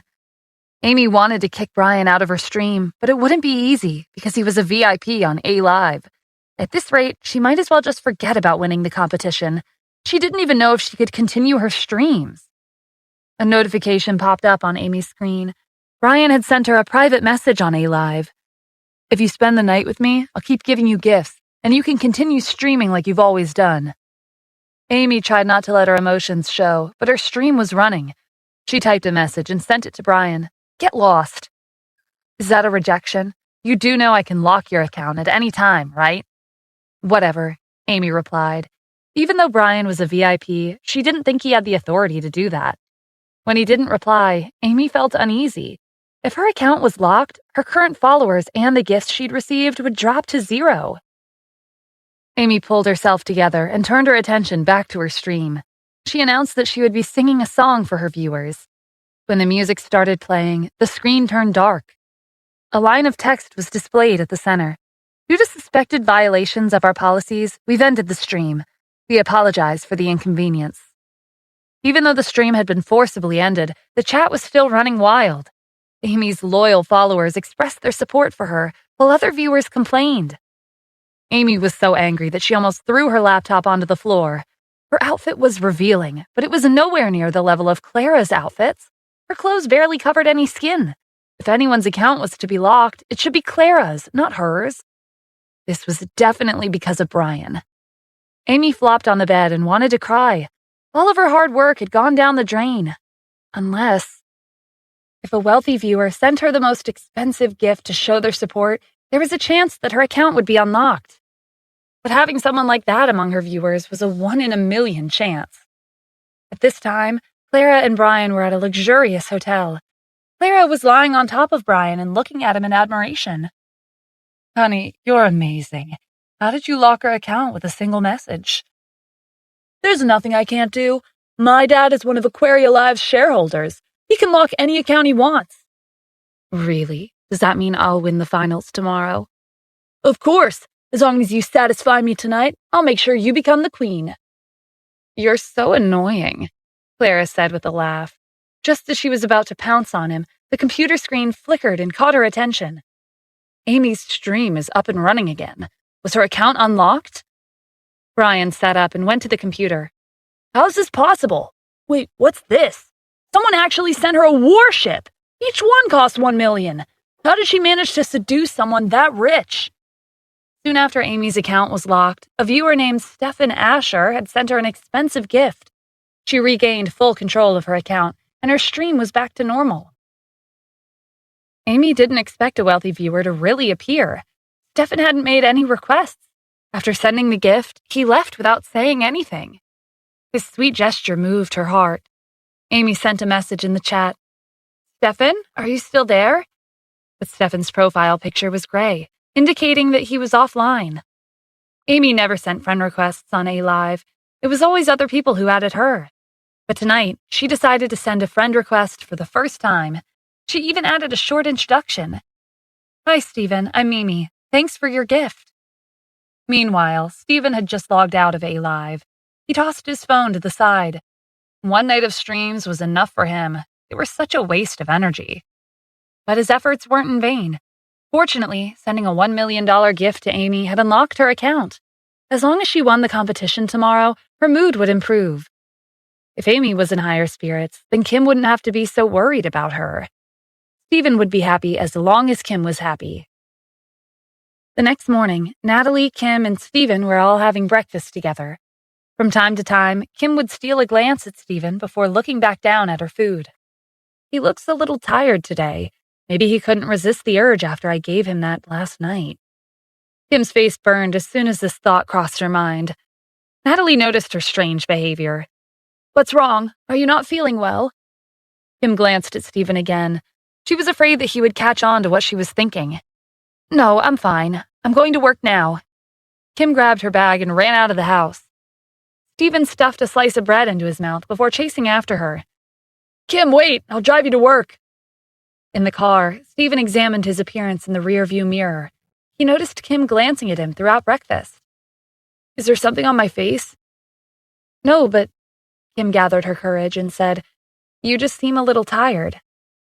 Stephen sighed as he recalled the showdown between Amy and the chat on A Live. "Yeah, you don't know how intense last night was." Kim looked away to hide her embarrassment. "Was it that extreme?" In a softer voice, she added, "You have to control yourself. Too much of anything isn't good for you." Stephen was moved by her words. Maybe his wife was finally starting to care about him. On another note, Helen and Harry had been laying low recently. It was strange for them to be this quiet. "What's going on at the company?" Kim looked out the window and replied absent-mindedly, "Don't worry, I'm getting used to the vice president's work. I'm also taking over the Century Garden project soon, and in a few days, me and Harry will be having a meeting with a client." "Okay, call me if you need anything." After sending Kim to work, Stephen drove to Global Investment. He had a meeting with Jack today. When Stephen arrived, Jack was already in the office waiting for him. He took a seat and got down to business. "Is Garrett almost here?" "Yes, he just got off the plane." "Send some people to follow him 24/7. You don't have to intervene if he tries to investigate me, but if he lays a single finger on the people around me, take action immediately." "Yes, sir." "Also, I sent you an ID. He has an account on Aquaria Live. Look into him." Stephen had a feeling that Amy's account wasn't locked because she violated A Live's policies. It was more likely that someone had pulled some strings to ruin her chance of participating in the finals. And that someone was probably a Clara supporter. Jack left the room and returned 10 minutes later. "His real name is Brian Alfaro, and his father is a shareholder of Aquaria Live. His family's assets are around $500 million. No wonder he was being so arrogant. Take care of it. I don't want to see them pulling tricks again." "Understood." When Stephen left Global Investment after explaining the situation to Jack, he received a call from Kim. "Stephen, Amy and I are planning to go shopping. Can you pick her up at the university before picking me up at the company?" "Sure, I'll see you soon." When Stephen arrived at Amy's university, she started complaining the moment she got into the back seat. "What took you so long? My classes ended an hour ago." Stephen shrugged and didn't say anything. On their way to the Cassidy group, Amy kept checking her phone. Seeing that she was in a bad mood, Stephen guessed that Brian and Clara were up to something in secret. "What's the matter?" "None of your business. What's the use in telling you anyway? You don't even come close to my darling Stefan," Amy grumbled. Stephen was so surprised that he stepped on the brakes. Darling? Stefan? This was definitely a sign that streaming platforms weren't for him. One night of watching streams had led to an even bigger mess. Amy was annoyed when her phone almost fell out of her hands. "Do you not know how to drive?" "Sorry, a cat was on the road." When Stephen drove up to the Cassidy group, Kim stepped into the car and sat next to Amy. "Why did you want to go shopping today?" Kim was looking forward to their trip to the mall because she hadn't gone shopping in a long time. Amy gestured for Kim to come closer. "I have a secret that I can't tell anyone but you." "Okay, what is it?" The more Kim listened, the more surprised she was. "What? You're a streamer on Aquaria Live, and you fell in love with one of your viewers?" Amy put a finger to her lips. "Keep your voice down. Your good-for-nothing husband heard everything." "Amy, he's your brother-in-law. Don't talk about him like that," Kim scolded. "I'm not opposed to you streaming online, but how do you know that this person is trustworthy?" "He has to be. When I was in a difficult situation, he used $1 million to help me without asking for anything in return." Okay, I understand. You're an adult now, so you can make your own decisions. I'll support you. Amy leaned her head on Kim's shoulder. Thanks, Kim. I knew I could count on you. Oh, right, I have an important stream tonight. You have to help me pick out an outfit at the mall later. All right, I'll pick out a beautiful dress just for you. Half an hour later, the three of them entered the mall. Amy linked arms with Kim and shot Stephen a glare. Don't walk so close to us. You're embarrassing. Stephen was just happy to be there. He didn't mind following them from behind. While Amy and Kim walked around the mall, he took out his phone and logged into A Live. Amy said that she's been sending him messages all day, so he was curious as to what she had to say. The moment he logged in, he was bombarded with notifications on the screen. There were a total of 120 messages. Stefan, are you there? Can you log in and talk to me for just a second? Stefan, I want to thank you for what you did for me. Stefan, the final competition is tonight. Will you come and support me? The more Stephen read, the more he panicked. Wasn't it too easy for girls to fall in love these days? Should he respond? Before Stephen could make up his mind, a commotion caught his attention. He put his phone back into his pocket and hurried over to Amy and Kim. It turned out that Clara and Brian had also decided to shop at this mall today. Clara was wearing a face full of makeup. She didn't hesitate to mock Amy when she spotted her. Is that who I think it is? What, are you here to buy clothes for tonight? Don't you know that these are luxury brands? I doubt you could afford them. Amy resisted the urge to talk back to Clara and pulled Kim away. Let's go. It's a waste of time to talk to them. Brian ran in front of them and stopped them from leaving. He had a lecherous look in his eyes as he stared at Kim. Is this your sister? Why didn't you tell me earlier that your sister was this pretty? How about this? Amy, if you let your sister spend a night with me, I'll guarantee that you'll win the competition. Clara didn't expect a man like Brian, who'd chased after beautiful women as a hobby, would change his mind so quickly. Honey, I thought you liked me. Brian looked back and told her to be quiet. Stephen took the opportunity to stand in front of Kim and Amy. Stop following us or we'll call the police. So it's you. You'd better be careful. The next time I see you, I won't let you off so easily, Brian threatened. That's what I wanted to tell you, Stephen said coldly. Without another word, he led Kim and Amy further into the mall. They didn't get very far before Amy stopped in front of Elizabeth's boutique, a luxury clothing store. She was captivated by a beautiful dress on display. The sales associate greeted Amy and welcomed her into the store. You have good taste. Our store sells only the highest quality dresses. Each and every one of them are unique. Amy loved the dress. It would be the perfect outfit for tonight. Can I try it on? Of course you can. Before the sales associate could finish her sentence, Clara entered the store and interjected.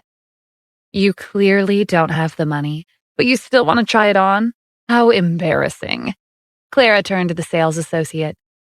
Hey, you, why are you standing there in a daze? Can't you see I'm a customer? Wrap this dress up. I'll be buying it. Amy was on the verge of losing it.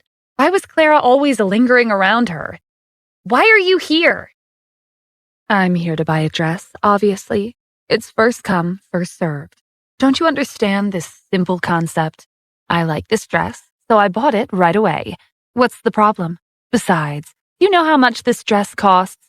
It's over $1,000. Kim and Amy were shocked by the hefty price. Kim was planning on paying for Amy's dress, but she had only around $400. If the dress really cost $1,000, she wouldn't be able to pay even half of the price. They both glanced at the sales associate for confirmation. That's correct. This dress is a limited edition. There's only one of them in the United States, and it costs $2,000. Brian, who'd been quietly watching at the entrance, entered the store and handed the sales associate a gold VIP card. Is this how you treat your customers? Didn't you hear what my girlfriend said? She wants to buy the dress. Go and wrap it up for her. Do you want me to complain to Mr. Russo? The sales associate was nervous when she saw the gold card. In the United States, there were only 10,000 of these VIP cards. This was evidence of his wealth, and from his tone, it sounded like he was acquainted with her boss. The sales associate gave Amy an apologetic look. Miss, I'm really sorry. Could you... No! I found this dress before she did. I'll be the one buying it, Amy said as she took out her phone. Stefan had given her a gift that was worth $1 million last night. After deducting A-Live's share, she would receive around $600,000, which was still a lot of money. Amy had to buy this dress to save her reputation. When she logged into A-Live, she was surprised to see that Stefan was online. Kim, the person I told you about is online. I'll contact him right now. He'll definitely help us. Besides streaming and messaging, A-Live also included a call feature. Amy pressed on the call button on Stefan's profile, and in the next second, a familiar tune sounded from Steven's phone. Amy looked at him in disbelief. Since when were you interested in streams? I didn't know you had an account on A-Live. Whenever someone received a call from A-Live, there would be a unique tone to notify them. Although it was strange that this sound came from Steven's phone at the same time she called Stefan, she wasn't that suspicious. Steven was a freeloader, while Stefan was a millionaire. The difference between them was like the sky and the earth. Kim was also confused. She didn't know Steven liked watching streams. Steven took out his phone, looking nervous. What do you mean? I found a random song on the internet and set it as my ringtone. I'm going outside to take this call. After he left the store in a hurry, Amy didn't bother to hide her disdain. Did you see him panicking just now? He's definitely up to no good. Stop that, Kim said. But on the inside, she suspected that Steven had received a call from Keisha. Why else would he be so nervous? After Steven ran out of the store, he found a corner nearby where no one was around. That was close. He had forgotten to sign out of A-Live because Brian and Clara showed up. Steven looked down at his phone. There was a notification from A-Live. Mimi is calling. Will you accept? There's no way I'm answering, he thought. Right after Steven rejected the call, the same tune played. Amy was calling him on A-Live again. Was there no end to this? Steven hesitated, but in the end, he decided to pick up to avoid more unexpected situations. Right after he accepted the call, Amy's excited voice sounded from his phone. Hi, Stefan. I've been wanting to talk to you. Steven opened a voice changer app to modify his voice. He kept an eye on Kim and Amy in the store as he spoke. What's the matter? Amy quickly explained the situation with the dress. Can you lend me $2,000? I'll cash out the $1 million you gave me yesterday and pay you back soon. Sure, leave it to me. After Steven ended the call, he immediately logged out of A-Live. Clara and Brian were still in the store, and they heard everything that Amy said. As far as Clara was concerned, Amy was trying to make things difficult for the sake of her reputation. Are you asking your ex-boyfriend for help? Do you really think he'll give you the money? I doubt anyone would be stupid enough to like someone like you. Brian grinned as he looked at Kim. Don't say that. Even if he does help Amy, he's probably doing it because he wants to get close to her sister. She's a much better catch than her. Amy ignored Brian and turned to the sales associate. Can you wait a little longer? I can pay for it soon. Clara crossed her arms. I'm not waiting. If you can't afford it, then just say so. Clara glared at the sales associate. Why are you still standing around? Are you waiting for my honey to file a complaint against you? The sales associate had no choice but to wrap the dress and put it in a bag. Just as she was about to hand it over to Clara, Steven returned and snatched the bag. We'll be buying this dress. What are you doing? Amy exclaimed. Do you know how much this dress costs? $2,000! You don't need to get involved. My darling Stefan has already promised to help me. I believe in him. Kim pulled Steven to the side and whispered, I didn't bring enough money, so I can't clean up your mess this time. Steven sighed internally. Was his image really that terrible? Relax, it'll be fine. I'll pay for it. Brian shook his head. To him, Steven was a fool who only knew how to talk big. It's $2,000, not $25. Even if you sold your cheap car, it still wouldn't be enough. Honey, don't stop him. I want to see how he's going to pay for it, Clara said. Steven asked the sales associate to show him where to pay. The sales associate assessed his clothes. They were cheap compared to the designer clothes that Clara and Brian were wearing. She had no idea how Steven was planning to pay for the dress. Amy looked around, but she couldn't see anyone coming to help. Stefan wasn't here, and he hadn't sent her any money. Kim, why don't we leave? There's a lot of people watching us right now. If Steven can't afford the dress, he'll be kicked out of the store. It'll be embarrassing for us to be seen with him. Kim didn't know what Steven was thinking, but she couldn't let him lose face. I'm not leaving. If there's no other way, then I'll call Grandma and ask her to give me an advance on my paycheck. I'm the vice president, so I should have this privilege. Amy tried to stop Kim from going to the checkout counter, but she wouldn't listen. Amy had no choice but to follow her. The cashier greeted Stephen with a smile and asked him how he would like to pay. I'll pay with my debit card. Stephen reached into his pocket for his wallet, only to realize that he had left it at home. During the past 3 years, he rarely went out to shop for anything. As for the recent purchases that he had made, Jack had wired the funds directly. It wasn't surprising that he no longer had the habit of checking to see if he had his wallet or not before leaving the house. Stephen cursed under his breath. Damn it, I should have checked if I had my card on me before saying all that, he thought. When Clara saw the awkward expression on Stephen's face, she knew that his pockets were empty. Weren't you talking big a few minutes ago? What happened to that? How are you going to pay for the dress? Could it be? Do you actually not have the money? Brian laughed, as if he were watching a comedy movie. Let's sit back and wait for him to be chased out of the store like the trash he is. Kim leaned over and whispered nervously, You didn't forget your card, right? Stephen gave Kim an apologetic look. Sorry, I left it at home. Disappointment flickered in Kim's eyes. Was he putting on an act this whole time to save face? If you don't have the money, then you don't have it, Clara said in a loud voice. Why are you making excuses like you forgot your card at home? She turned to the sales associate. And you? Why are you just standing there? Shouldn't you kick him out? The other customers scorned Stephen. So he really can't afford the dress. Young people only know how to brag. They have nothing to show for themselves. If they didn't have the money, why did they come to Elizabeth's boutique? They don't know their place. Amy was so embarrassed that she lowered her head. She wished she could find a hole to hide in. Before they knew it, 2 security guards were standing next to Stephen. Sir, please leave. Kim couldn't let Stephen be humiliated like this. Calm down. I'll call someone for the money right now. She took out her phone to call Helen for an advance on her paycheck. Stephen held Kim's hand to stop her. You don't need to do that. $2,000 is nothing. I can buy you all the dresses in the store if you want them. Stop messing around. Kim was getting upset that he was still bragging at a time like this. Stephen, would it kill you to keep your mouth shut just for 1 second? Amy whispered. Brian came up behind them. You want to buy everything in the store? Don't you know how much money you would need? At least $10 million. Is that so? Thanks for the information. Stephen dialed Jack's number. Send $10 million in cash to Elizabeth's boutique in 10 minutes. Brian laughed. What did I just hear? $10 million in cash in 10 minutes? Weren't you aware that you have to make an appointment at the bank to withdraw large amounts of money?